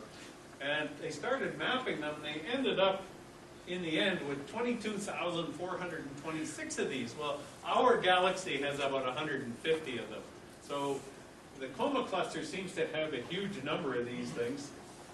And so I kind of processed this picture a little bit. It looks like a really grainy picture.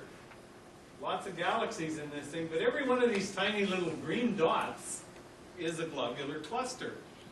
And so they started looking at this, and although I can't actually see it, you can see they do cluster around the cores of this cluster, so there's more of them around the big galaxies. And there are actually streams of them that connect galaxies with each other as they've been pulled out of one and pulled into another one. But I think the amazing thing of their discovery was how many of these globular clusters are sort of floating around in the spaces between galaxies. They're not attached to galaxies, and each one of these globular clusters has probably got somewhere around 1 million stars in it. So we're talking a lot of globular clusters. I'm thinking, although this took some very deep imaging from Hubble, they've now put some new cameras since this started, and they're easier to find at this point. And here's our last one. Nice little picture here of a particular binary star that's been known for some time. Again, with the ALMA telescope, here's the binary, but the pattern of gas that's being thrown out, there's a white dwarf in here and a big heavy red giant star, so one of them is swollen up, and one of them is tiny little compact thing, and of course the white dwarf is pulling material off the red giant. This is usually a recipe for a future supernova, because the white dwarf will pull enough material off of the bigger and fatter star and eventually ignite and blow itself apart. I'm not going to go into the details. So there we are. It's time for...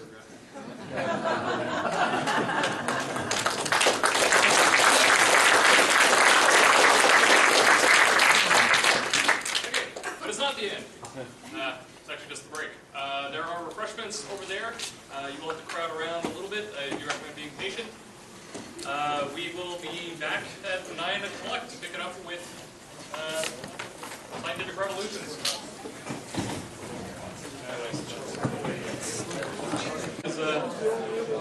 Where Jerry is trying to get a smoothie.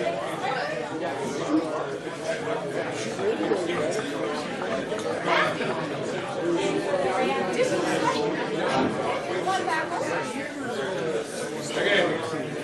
If you guys don't tone it down a little bit, Jerry's just going to start yelling at you. It'll be like you'll be overwhelmed by the volume of facts and knowledge.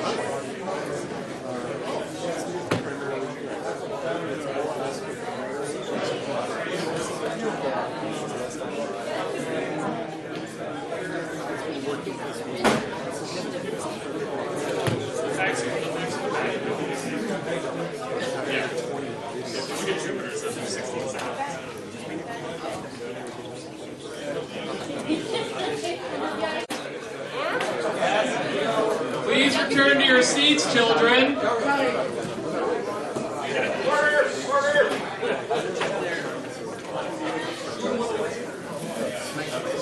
If you wish to continue socializing, you may do so at Boston Pizza after the meeting.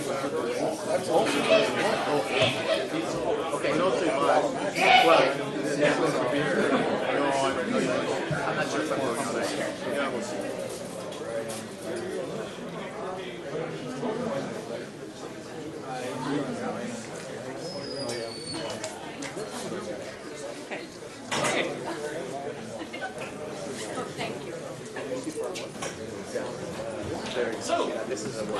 So for tonight's feature presentation, we are going to get a continuation of a talk that Jerry did on the Copernican Revolution.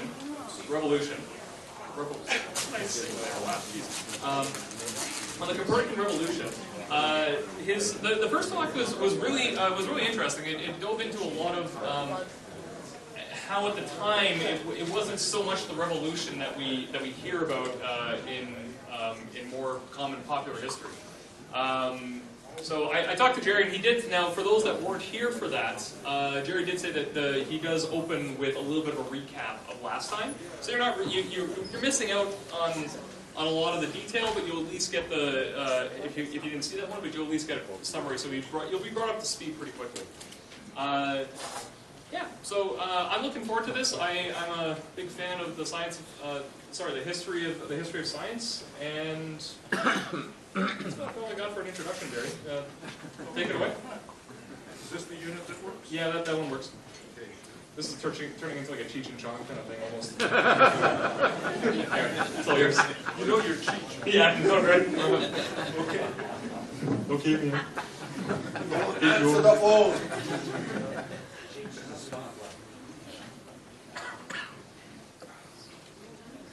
Okay. If you were at the last talk I gave on this, you might have noticed that I've changed the title for this second part. But the part 2 is in there. That's the good part about it. But this was the original title that I had up there. And I had it with a question mark. Because what we're trying to figure out was, well, what exactly was revolutionary about what Copernicus had proposed? And how does the actual historical progression of events lend us the idea of it being revolutionary? And so we tried to address a lot of those issues as well. The first thing I wanted to do was repeat a wonderful little quotation that sort of gets us at what we're dealing with here. We trust our predecessors when they say that the Earth orbits the Sun without understanding how they came to believe that. We belittle people who disagree without understanding the arguments that make us correct. This is becoming a huge issue in our current society. It turns out that the story of scientific discovery is always messy, usually fascinating, often wildly contingent, and I want to stress some of the contingency issues today, and occasionally well told. Almost never. Whenever we can grapple with not only the results of scientific inquiry, but also the story behind it, we should. And this is another slide from last time. This is the issue we're fighting. It's called Whig history. It's the practice of historians to try and tell the historical events so that they lead up to the current state of affairs that we have now. Anything that distracts from it, takes away from the values that we now hold, or anything that messes up the story is usually ignored. We don't bother bringing those things in. We just want to tell a particular fairy tale, a particular kind of rhyming story here that, well, it's good for teaching kids. Let's be honest with this here. This is what we get in textbooks. It's the kind of thing that allows us to convince people of the current status quo in a level of understanding. But the actual historical accounts can be much different from that. And if you remember, this is the grand story in all of this. last time we dealt with Nicholas Copernicus and his proposal of a heliocentric theory, as opposed to the ancient theories of Ptolemy that was backed up by Aristotle's physics. Now, the way in which we tell the Whig history story is that astronomy was in a total disarray. The models that were being used to try and be accurate were being complicated beyond abilities to even work with them, and that we needed to start afresh, have a new system of what's going on, and that was delivered to us by Nicholas Copernicus. It was then improved upon by Johannes Kepler, who had taken some of the data that was provided by his old boss, and he took that forward and finally got rid of the circles that had been the underlying foundations for all models up until that point.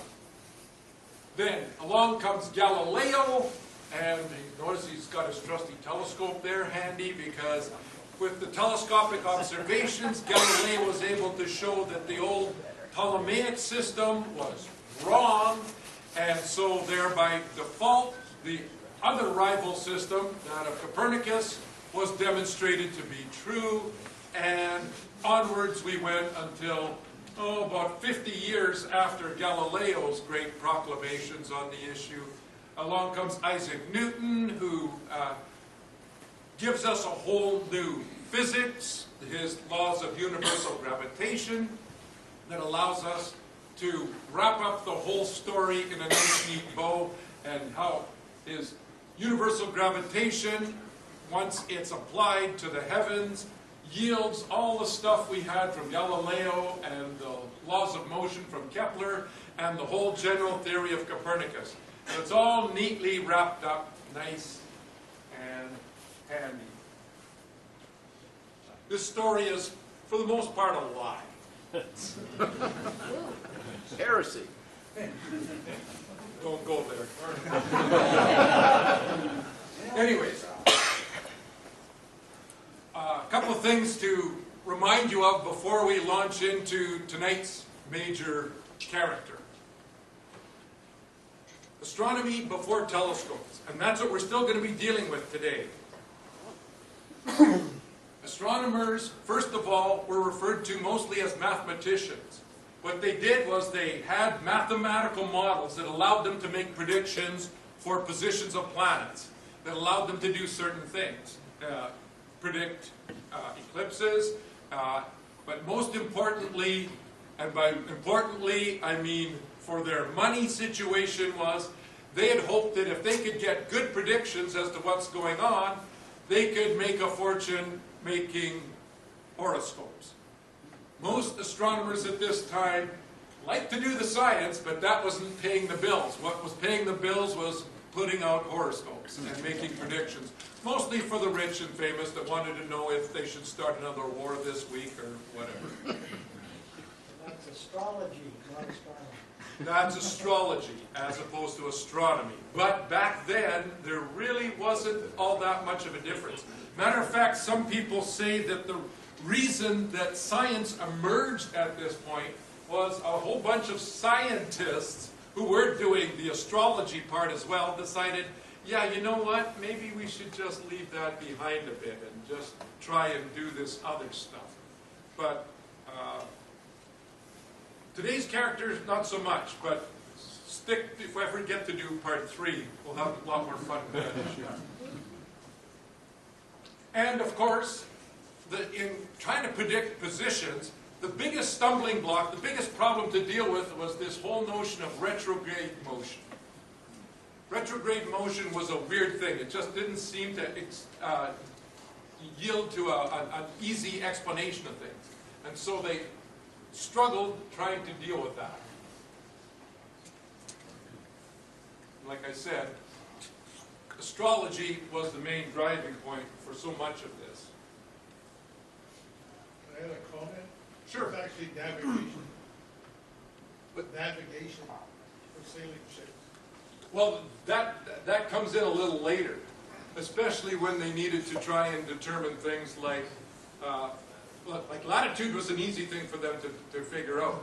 But what they wanted to do was get the other part of the equation for navigation, which is having to do with longitude. And when we get to talking about Galileo, there's a whole story about his efforts to try and solve that problem. Here's our ancient boys to deal with here. This is Aristotle, who was responsible for most of the notions that we would call physics today. The stories about how things move, what are the forces in nature that are underpinning the events that we see. This is Claudius Ptolemy, the fellow who took the early Greek notions, formalized them as much as he could, and came up with what we call the Ptolemaic system that dominated astronomy and humanity for practically 1,500 years. So he had a good long run. And here's the issue that they found so perplexing to do. This is, you can see the dates are running by here, so this is the year 2003, the year that Mars was as big as the moon, if you remember the craziness that was going on at that point. And this just shows how Mars behaved over the summer of that year, from June through till October, I think, or something. Does it run to October? Oh, November too. Okay, good. So it runs through that whole period. And it's when it was about there that it was really close to us, that late August, when we all had our telescopes set up at Burns Hill, and we were showing literally thousands of people the views of Mars at that point. And so this is what they're struggling to get a good handle on. And here's the two rival theories, as we learned about last time. Over here is the old Ptolemaic system that used an epicycle. Remember, according to the physics that these people had available, the only motion that was like perpetual motion had to be uniform circular motion. It's the only thing that they could accept as having this ability to run like clockwork for thousands of years. Every other kind of motion slowed down. It corrupted itself. It didn't do what this kind of stuff we saw in the sky does. On the left here is Copernicus's alternate solution of this, saying, no, the planet really doesn't go backwards like they show here. It's just one of these parallax problems of, okay, if I go by you like this, then all of a sudden it looks like you've gone backwards. That's not the case here. It's just an optical effect, as it's shown here. Everything is always moving in the same direction. And so we had all these issues that we investigated last time, talking about the Copernican system. It wasn't all that new. There was plenty of precursors to it that talked about the ways in which that layout could be obtained. It still ran on the circles, and circles are a problem because they don't fit the reality all that well. So there's all kinds of ways of cheating on it. For instance, it's not mentioned here, but there's the dreaded equant that we'll talk about in a little bit that really caused problems for a lot of the astronomers of after Copernicus. There was no real novel predictions made out of it because it would just look like a whole bunch of new, more accurate charts. But what way was it more accurate?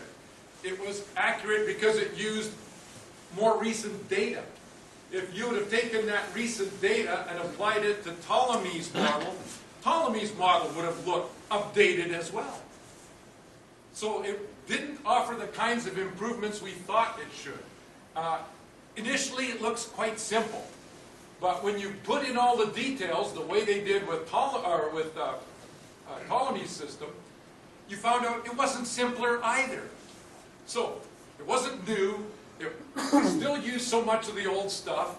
It solved a couple of little problems. We'll get to those in a sec. But it wasn't more accurate. It wasn't simpler. And it seemed to run into trouble with the only physics that we had available to us, which was the Aristotelian notions of physics. We'll talk about that in a little bit. But it did have some things going for it. It provided a natural explanation for the superior planet's retrograde motion. And so by that what I mean is those retrograde loops of those planets, it was a natural explanation of it. Because as you'll see in a slide in a little bit, there was a problem in the old Ptolemaic system. In Ptolemy's system, he could explain it going backwards, but he had no good explanation for when and where it went backwards. All he could say was, well, I've made a model that seems to capture the data. I've got no explanation for why these things happen to be the way they are. They just are. And he sort of left it at that. Copernicus had a system that he thought gave us a natural order to things that had the speeds and the relative brightnesses of objects explained in his theory. He had the fastest little planet, Mercury, in the middle, and he had the slowest planet, Saturn, on the outside. And there was a natural order in between, and he thought, our Ptolemy system doesn't necessarily give you that. Depending on which version you have of it, you could have ended up with all kinds of varieties of different speeds. So he thought he was getting at certain aesthetic values to his system. And that's where we kind of end up with when we finished off the talk. Here's the notion of, okay, a retrograde loop happens on this particular model, it happens here. But guess what?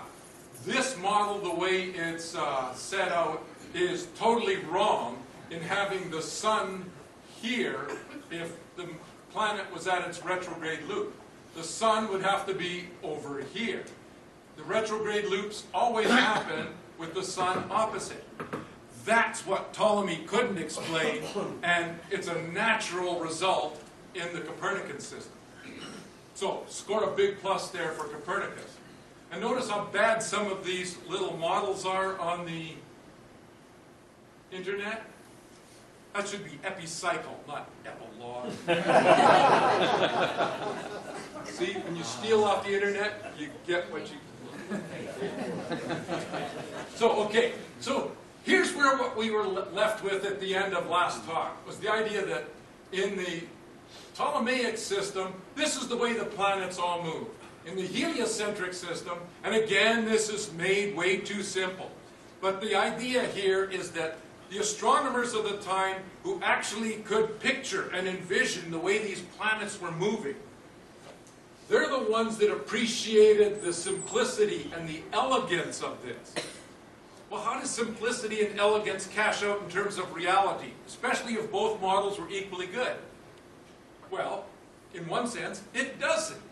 And because of that, there was always this idea that, yeah, you know, Nick, this system is kind of nice. It's really easy to do calculations with. So from an instrumental point of view, in other words, you just cranking out predictions, oh yeah, let's go with the Copernicus system. It's a lot easier to work with than this bowl of spaghetti. So, that's sort of where we were at. Now we get to the first of the great astronomers who reacted to Copernicus. Tycho Brahe, or Tycho Brahe if you went with the original Danish version of his name. The Germans called him Tycho Brahe, and so there was lots of different variations on the name. And you can use any one of those that the Germans still call him Tycho. But it's kind of interesting the way in which this man's life unfolded. He's a very colorful character, and I'm not going to talk about how he was kidnapped at age 2. I'm not going to talk about how he lost his nose. I'm not going to talk about the dwarf he used to get to hang out with him. I'm not going to talk about his drunken reindeer. I'm not even going to talk about the bizarre ways in which he died through extreme politeness and supposedly rupturing his bladder over See, I'm getting into it. No, forget it. We're not going there. We don't have time for that. This guy's an important scientist, and people spend too much time talking about these little human distractions. So, let's get back to who this guy was. First of all, he was an incredible instrument maker. This guy knew that what you needed was better data. He got interested in astronomy at the age of 13. He had heard that a conjunction of Saturn and Jupiter was coming up. He wanted to see this. And he found out that the best tables that he had available, this would still been the Alphonsine tables, I guess, back then, they missed it. The event was out. And he thought, well, if these guys had better data, I bet you they wouldn't be so embarrassed by, missing out on this. And so he sort of devoted a whole lifetime to collecting more accurate data. If the devil is in the details, I'm going to find the devil here. It's the way in which he would try and work with this whole thing. He thought that the data would also allow you to decide between the theories. There wasn't going to be these appeals to aesthetics. There wasn't going to be appeals to authority. The age of scholasticism was drawing to an end. What we were going to do here was we were going to finally have our theories correspond to our observations of reality, and we're going to try and keep those things as connected as possible. And as far as collecting this data is concerned, the analogy is often given to a book. If you took all the observations that were made up until Tycho, that would probably be the preface of this book. All the observations made after Tycho would be the index. The rest of the book is Tycho's observations. That's the ratio of data that this man provided in contributing to astronomy at this point. And here we have one of the kind of slaggy little comments that we're going to get and have to purge from the notion of what Tycho was in all of this. This is from his assistant, who eventually took over for him from Johannes Kepler, who we'll talk about next time. Tycho has the world's finest observations, but he only lacks an architect to construct an edifice out of. Well, this is a horrible injustice to Rahi at this point, because he did do exactly that, and it's a system that, because of our Whig history approach, you're probably not aware of it much at all. Almost everyone who has learned this historical episode has this thing wrong. And especially if they learned this before about 2005, sometime in then, because so much of the scholarship, the historians have finally started to dig down deeper to bring out the big story here. When I learned this story 30 years ago, I had it wrong too. I didn't realize all the depths of what was going on behind here because the story hadn't been sussed out yet. They hadn't figured it out. So, let's try and tell a better story here. So, Copernicus, for some reason, comes up with a new theory. And there's wonderful papers that you can read that historians have written. Why was Copernicus a Copernican? And that's a very good question, because when you look through the motivations for why this guy did it, it's not clear at all why Copernicus was a Copernican. And it's very interesting to see the way in which that story is getting told now, and it's being told in ways that we didn't even think about 20 years ago. Now we have our man of the hour here, Tycho, who is the first person to react to this situation, and then you have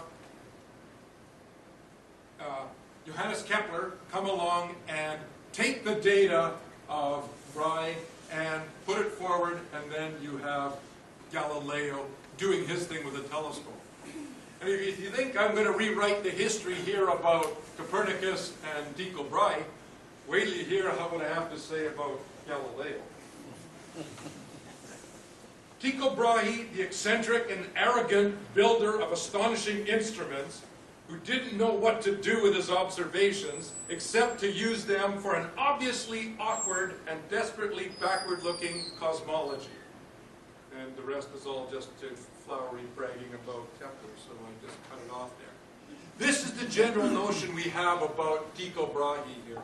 Yeah, he was a loudmouth, crazy guy that liked to drink and party a lot, but he really wasn't a great creative mind in all of this. So, yes, brilliant instrument maker, and yes, he contributed a lot of data, but that just made him one of those dumb grunt scientists. You know, the guys in the labs that just collect the data. He wasn't one of those big theories guys like we're talking about with Copernicus or with Kepler here. The big theory guys are the guys that always get the attention, not the dumb grunts like Tycho Brahe.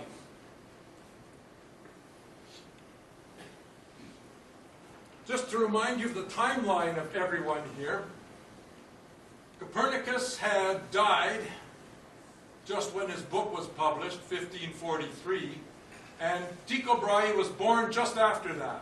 And notice he's a contemporary of Galileo and of Kepler. They're a little younger than he was, but much of their lives overlap. They all knew each other. Matter of fact, Kepler got to work for Brahe for the last few years. Newton comes later with his influence on the whole story of things. So that's kind of the general history of the main characters that we're dealing with here. Now, this event is what made Tycho Brahe's claim to fame. The 1570s, like you think we're running with crappy comets and things now? To be alive in the 1570s, you had two incredibly unique astronomical events that probably did a lot to furthering the science along and to perpetuating much of the debate that goes through. And especially the accepted physics of the time, Aristotle's physics. It took a real beating during this period. In 1572, a new star appeared in the sky, a supernova. One of only 8 that's been documented in history. Tycho wasn't the first to see it, but he did do the best work on it. He's the guy that plotted its position, tried to figure out where it was and how it was behaving. And you guys recognize this constellation? That was his old drawing of it.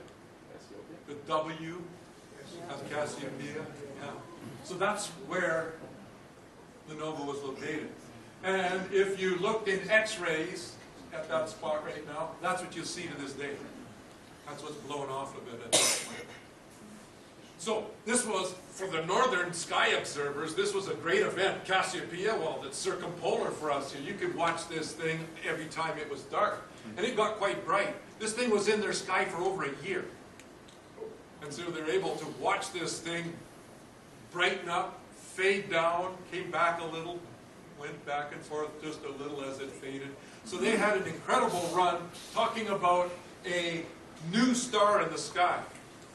Well, wait a minute. Aristotle says you can't have new stars in the sky. That's not what you can have. Here was a case where the heavens were changing. They weren't those incorruptible, pristine, perfect motion machine that we thought the heavens were.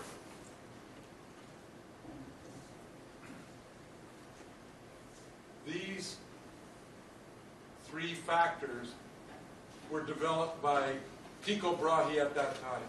For him, the most important arguments to prove anything real was mathematical arguments, in his case, geometry.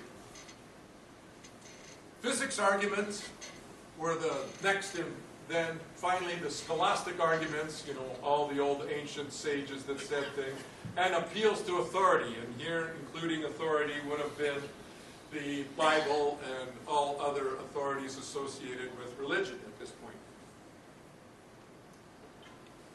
Because of Tycho's success in describing that supernova, he kind of arrived on the scene as was seen to be a pretty hotshot type guy. Wilhelm of Hessen-Kassel, a German observatory and learning institute associated with University of Wittenberg at the time. The guy who, Wilhelm the second, he was related to King Frederick of Denmark and said, yeah, you know, you got a hotshot kid there, you might want to try and further his career here. So Tycho Brahe asked the Danish king for a spot so he could put up an observatory, and the king gave him this island in the straits between Denmark and Sweden. And this is the island of Sven. And back in the old days when Uraniborg, the castle of Urania, the ancient muse of astronomy, was built. You can see its little turrets here and everything, the way it was constructed. Here's an old style map of what was going on here. So they threw a lot of money at Tycho. He had a very large budget. Matter of fact, this is an old statement that I just put in here because this is what you're going to hear. The Danish king spent proportionally as much of his annual budget on astronomy as the United States spends out of its budget on NASA. And actually this is out of date now because the Danish king is now spending about twice as much as NASA gets proportionately out of the American budget. So in some ways, this was the birth of big science. On this little island, there was 50 families living back then, performing all kinds of duties. They had not only the astronomical stuff set up there, but they had orchards, they had a printing press brought in there, they had all kinds of things. This turned into a little academic machinery that was devoted to astronomy here, and they had all the kind of things connected with it. And note here, this little thing outside of the regular castle. Stjernberg, the Star Castle. They've resurrected a lot of it today. You can actually go visit this structure and see how it was. Here was a map of it from back then. Now it's kind of interesting. After Uraniborg was built, he realized, you know what? I screwed up in a lot of ways. And one of the things he found out about observations, and remember, this is just naked eye observations. These weren't telescopes yet. But he found out the wind sucks. And all of his delicate instruments, yeah, the wind blows, well, no, it sucks. Anyways, these are underground observatories where you open the hatches to try and allow your instruments to read out there. He tried to make something that got away from the wind. He also was very keen on having a second place for his assistants to make the measurements from, because he was becoming aware of investigator bias. And he actually put it, he says, one of the reasons for building Stjernberg was I wanted to be the one who first compared the data from the guys in Uraniborg with the guys from Stjernberg. I wanted to be the one that finally put the data together, because when these guys are next to each other talking, they're messing each other up. And by the way, for all of you Glenlee fans, this mound in the middle, that was their warm room. So I think we're doing a little better than that.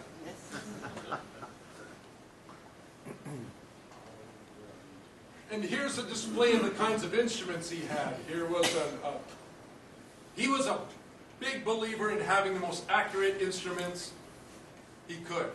And he was telling the other astronomy people, yeah, you guys that are making these nice little things out of, fur and all these wooden instruments and with the fine scales on it, no. They've got to be big to get the scale, the fineness of scale. And if they're going to be big, they've got to be made out of metal. And he was bragging, saying that one of my instruments is more than one of you guys makes in a year. So if you want to do big astronomy and run with the big boys, you better be willing to shell out some bucks to make some really big, very finely gradated instruments. And he went through with his equatorial sextant, his armillary spheres, and some of the other instruments. Some of these were in Uraniborg and were transplanted into Stellaburg, reinforced because he realized, like if you, let me just go, yeah, if you go back to this, some of these instruments were mounted here. Look at the piers on these things here. Like, these things were wobbly. They weren't accurate enough at all. A lot of them were just supported from the bottom, and he realized, I can't have a German equatorial style mount here. I need an English style. So he put braces to the tops of them. So he did everything possible to make these instruments as precise as they could be. And for the astronomers in the crowd, these instruments have been determined to be accurate to within 30 arc seconds. So they were quite good. They were beyond, the instruments were better than what human beings could actually see. Oh, one more thing here. And of course, this was his great neural quadrant. So just ignore the background stuff here. And so here, this guy here, there's Tycho looking through this, up through the little deal here. Here was a guy taking the readings, like actually operating the instrument to see exactly where Tycho had lined it up. And then here was a third guy actually recording the data. This is the beginnings of big science, the first examples of teamwork in science going forward. And like I said, the 1570s were a magical time. In 1577, one of the greatest comets of all time.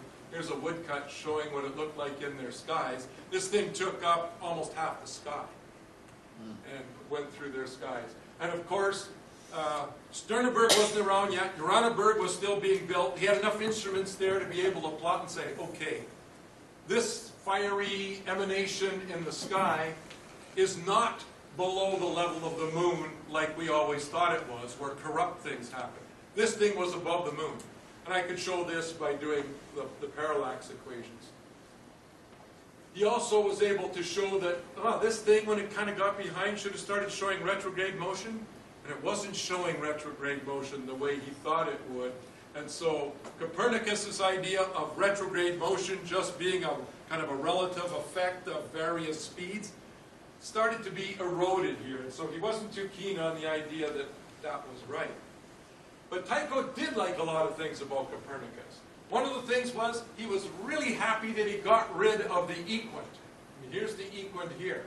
Remember, uniform circular motion was the only thing that these people thought they could make use of. And then, of course, you had little uniform circles working on top of bigger uniform circles.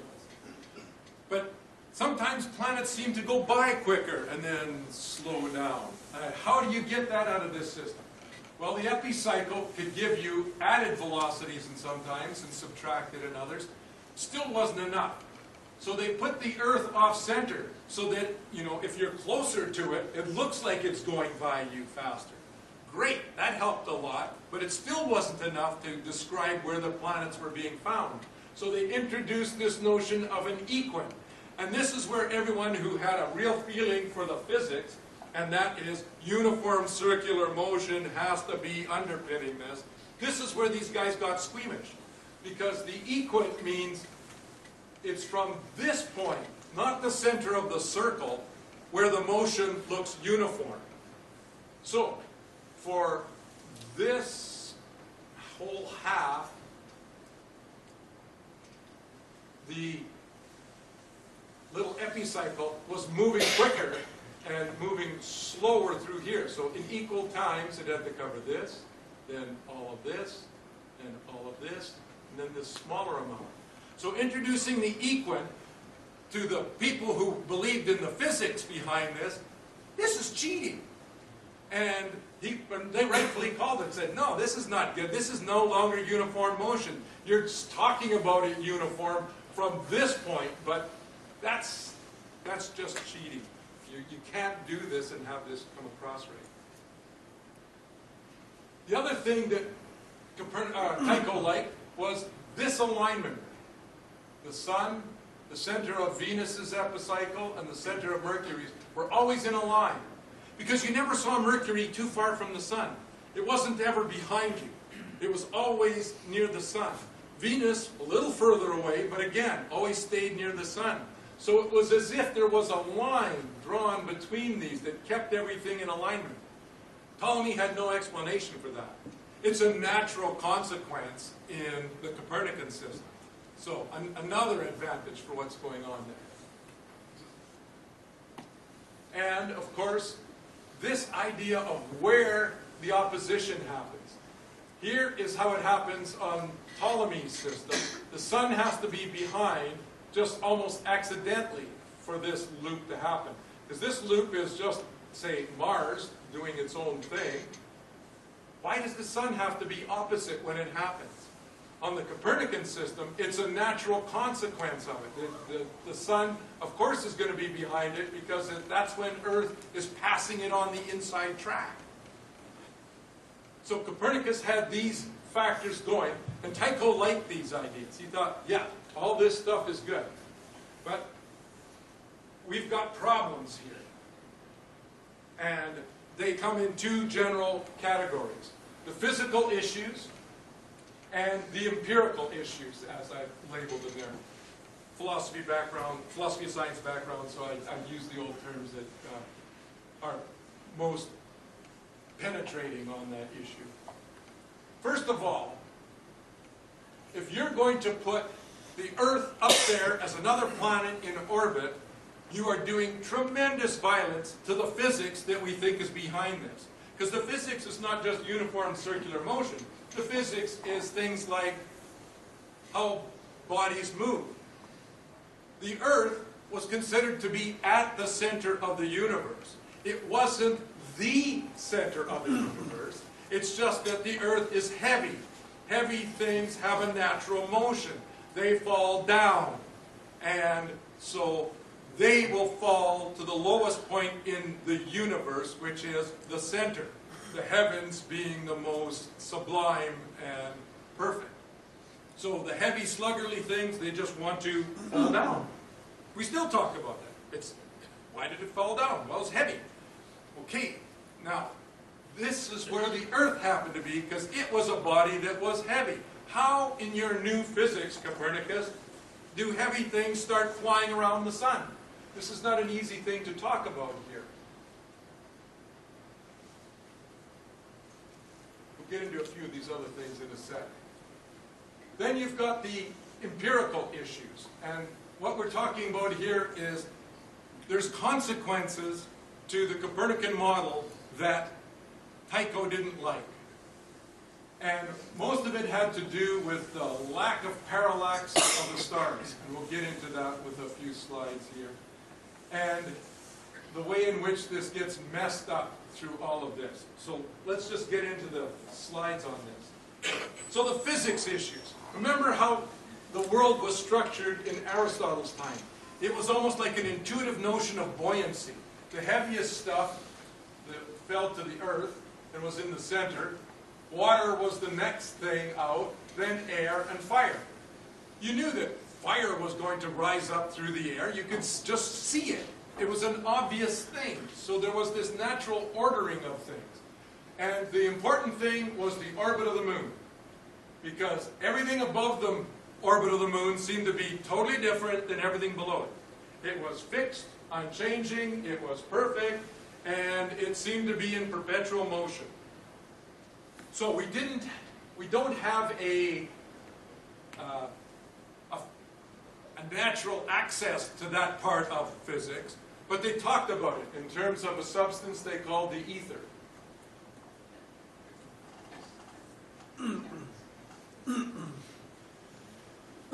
But the physics also included more common sense ideas of motion. And look at what we have when we put this planet Earth, this heavy, sluggish body, as Tycho referred to it, in motion around the sun. The sun, why is the sun at the center here? Is it now the center of the universe? And they used to talk center of the world. The word world and universe were almost synonymous with them back then. And you could do things like, this is heavy. There's the sun. Nope, didn't go to the center there. Why do you call that the center? If you're going to say that's the center of the universe, why didn't this go towards it? You had obvious refutations of the Copernican system because it did such violence to the only physics that these people knew. And for this reason, Tycho really didn't like a lot of what's going on. And of course, the rest of these examples you could see. If this Earth is really rotating, why aren't people being flung off of it? Why isn't there a constant breeze from the east? And these people argued all of this stuff. Why did the moon happen to be keeping up with the Earth as it went around? What was keeping it tied to the Earth? No explanations from this. Copernicus didn't have another alternate physics to give these people. All he had was a neat system that looked good this way and provided some natural answers to some interesting problems. But the real killer, as far as Tycho was concerned, was this notion of parallax. And here's it sort of described out that way. Zero. Oh, yeah, this. Okay. If you're close, this angle is large. If you're far away, this angle is smaller. And that's this whole idea that as I'm going back and forth, the people closest to me here seem to be moving more than the ones halfway back, which are moving, less than the ones further back.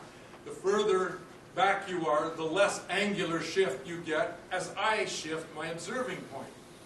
And we've got, on the Copernican system, one heck of a good baseline. You've got one side of the sun all the way to the other side of the sun.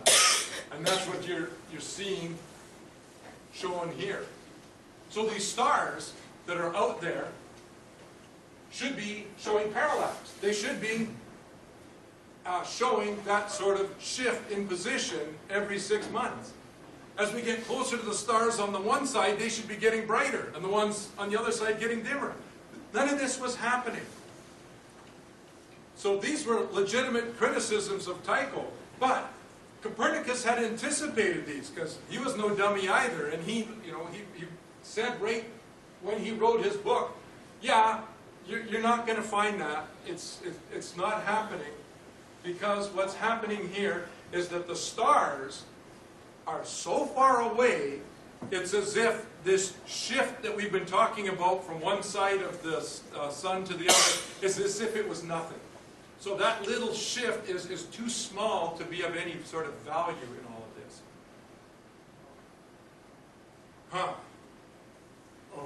Okay. So, you've got the stars really far away, do you? So it's like, here's the whole solar system, with, let's say, this outside rim being the orbit of Saturn.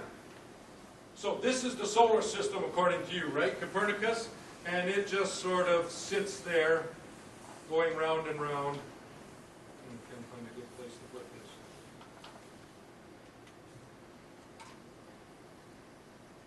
Okay, it's going round and round here. So, for this to show no parallax, and the brilliant geometer Tycho said, I got instruments that can measure down to 2 arc minutes. So I can't detect any measurement of 2 arc minutes at this point. So do you realize how far away you're putting those stars? You know what you're asking us to believe in all of this, Copernicus, and all you Copernicans? The whole solar system, the whole universe, as far as we understood it, was right there. Your stars are now out over here. What's in all of here, Copernicans? Nothing. What? You're saying that this is the universe that we're left with? Well, God could create any universe he wanted to. That's far beyond us to be able to say, why they are this way. Okay, Tycho say, yeah, the Creator could create any universe he wants. Why do you make him look like such a sloppy builder? Why do you have these huge gaps in here? There's an expression from the ancient Greeks, hor vacui. Nature abhors a vacuum. What was all this empty real estate for? Just so you could save your little hypothesis? Okay, fine. Let's grant you that the stars are that far away. You got another problem, Copernicus. I too took a picture of Sheila's, but I don't know if I asked her for it. This is a picture that Sheila took, and it shows stars. It also shows a cool comet from a few years ago going past the Pleiades. Wonderful picture that she took. Okay, so here's the deal. Here's a star here, and if you notice around it, there's all these tiny little dots around it. To Tycho and all astronomers at this point, these people thought they were actually looking at the disks of the stars. What we call brighter stars today were to them bigger stars. More volume. And they were measuring these things. Galileo even measured them. He drew out strings with a particular thickness, put them at a certain distance until it would just cause Vega to blink out. Okay, Vega looks like it's about 3 arc minutes in size. These guys all measured these things, and they thought they were measuring something real. They didn't have the modern concepts that we have about this whole issue. So, when you take a look at some of these small stars, tiny little stars in and around here, those are really smaller stars. These were bigger stars. And we talked about them. They thought at the time that, okay, this is pretty much other suns. They're like our star, our sun. So they were already appreciating that amount, but they had this whole issue that, for instance, here's Aldebaran. This is in Stellarium, the way they simulate it. And it simulates it quite accurately. It's fairly realistic looking. You measure Aldebaran and you can get about 20 of them across the moon. So that they were making measurements of the sizes of stars. And they thought that they were measuring something real. They weren't, but that's another story. We'll get to that. So, if these things are so far away, Copernicans, like you've been talking about, and yet I can still see an angular diameter to these things of 2, maybe 3 arc minutes, do you realize how big those stars have to be now? And here is kind of a graph of his argument here, saying, this is what a 3rd magnitude star would be compared to our sun. It's the size of your whole universe here. Those stars have to be as big as the rest of the universe. So now, you've got a double problem. Never mind your awkwardly spaced universe and everything here, but the things that you thought were stars, other suns out there, they're now monstrously large. To use Tycho's term, they were absurdly large. They were way bigger in some cases than the entire world that you thought you were trying to explain here. You've compounded your weaknesses here with these pathetic excuses of having them too far away, and you ended up making things look even more ridiculous. Now, again, and there's wonderful exchanges. There's these beautiful letters between Christoph Rothman and Tycho Brahe on the issue. And they go back and forth on this. And Christoph is saying things, well, that's not a problem, those big stars. God can make any size of stars he wants, and his purposes are kind of unknown to us and everything. Fine.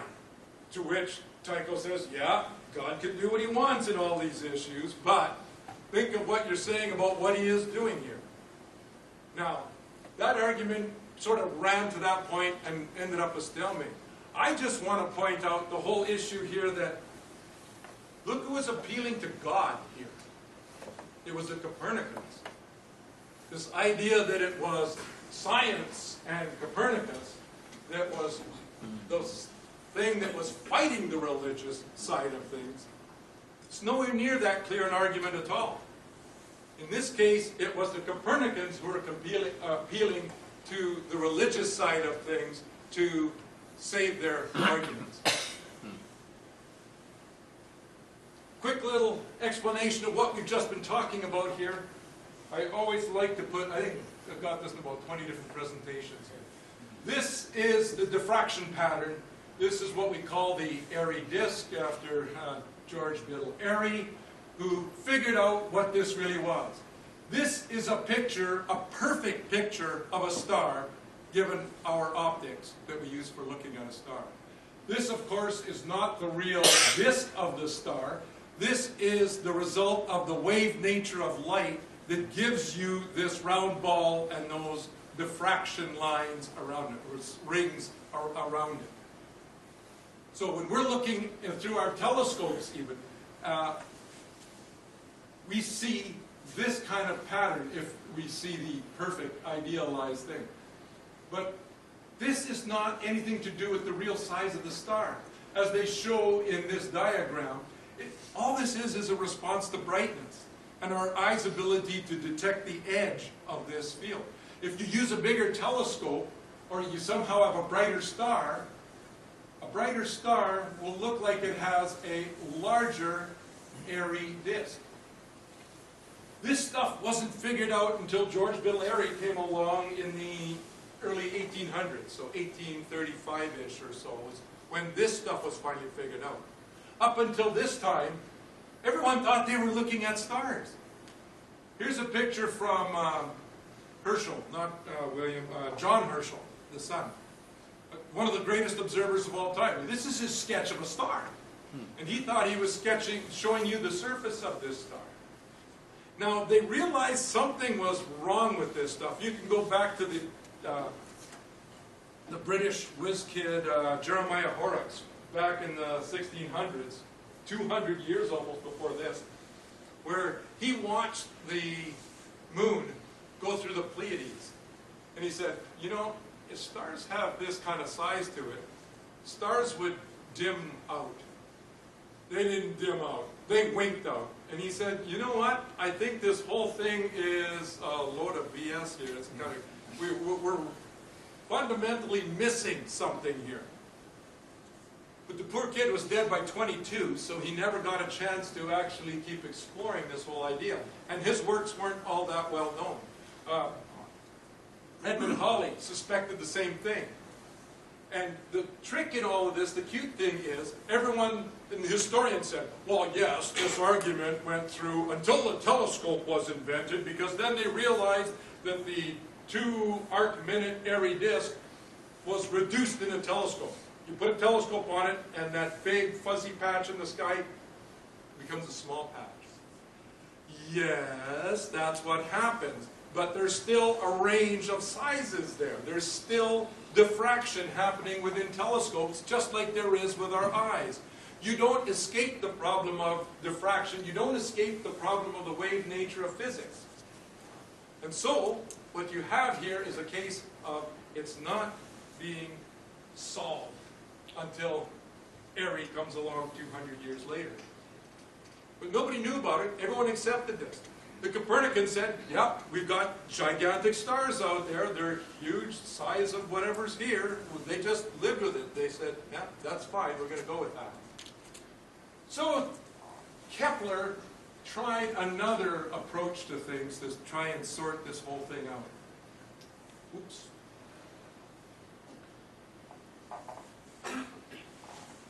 And here we have the Ptolemaic system. Notice where the sun is. Earth's in the center. It doesn't move. The sun goes around. Mars goes around. Oh, and it's on the outside of the sun. There's no case where Mars is closer to Earth than the sun is. Now, in the Copernican system, there is a difference. The Earth is here, and sometimes Mars could be right opposite it and be closer to the Earth than the sun is. So there was a way, according to Tycho, to sort out between the Ptolemaic and the Copernican system. All I have to do is start measuring the parallax of Mars at opposition and see if the parallax is greater than the parallax for the sun, and I could toss out one model or the other. A crucial experiment was being devised at this point for Tycho to go through all of this. And we're out of time, so I can't really get into too much of this, but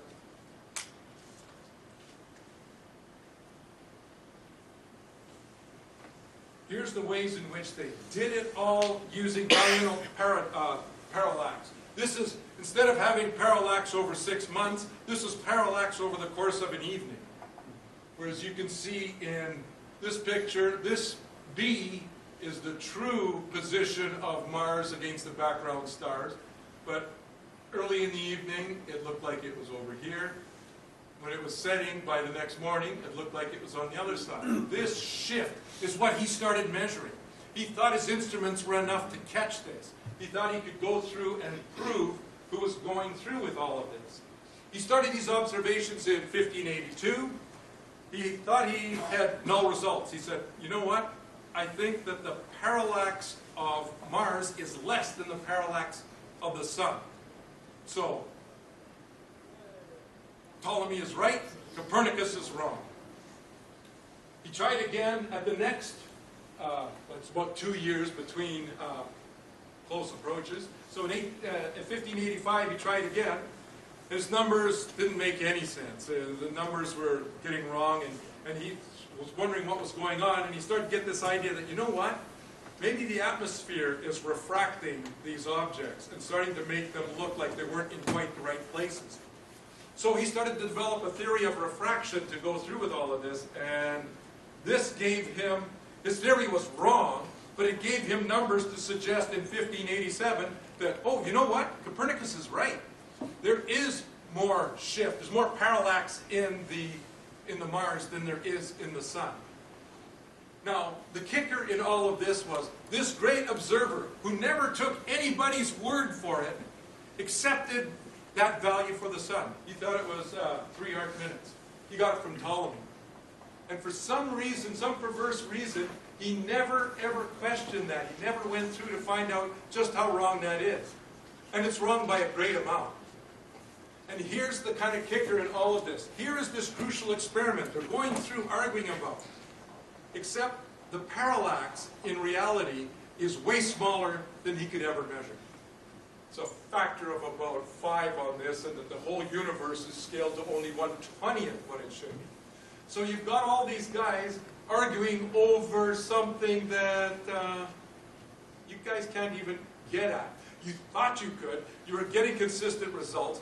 But this is just one of the ways in which a good, solid theory was insufficient because these guys didn't realize the universe they were dealing with.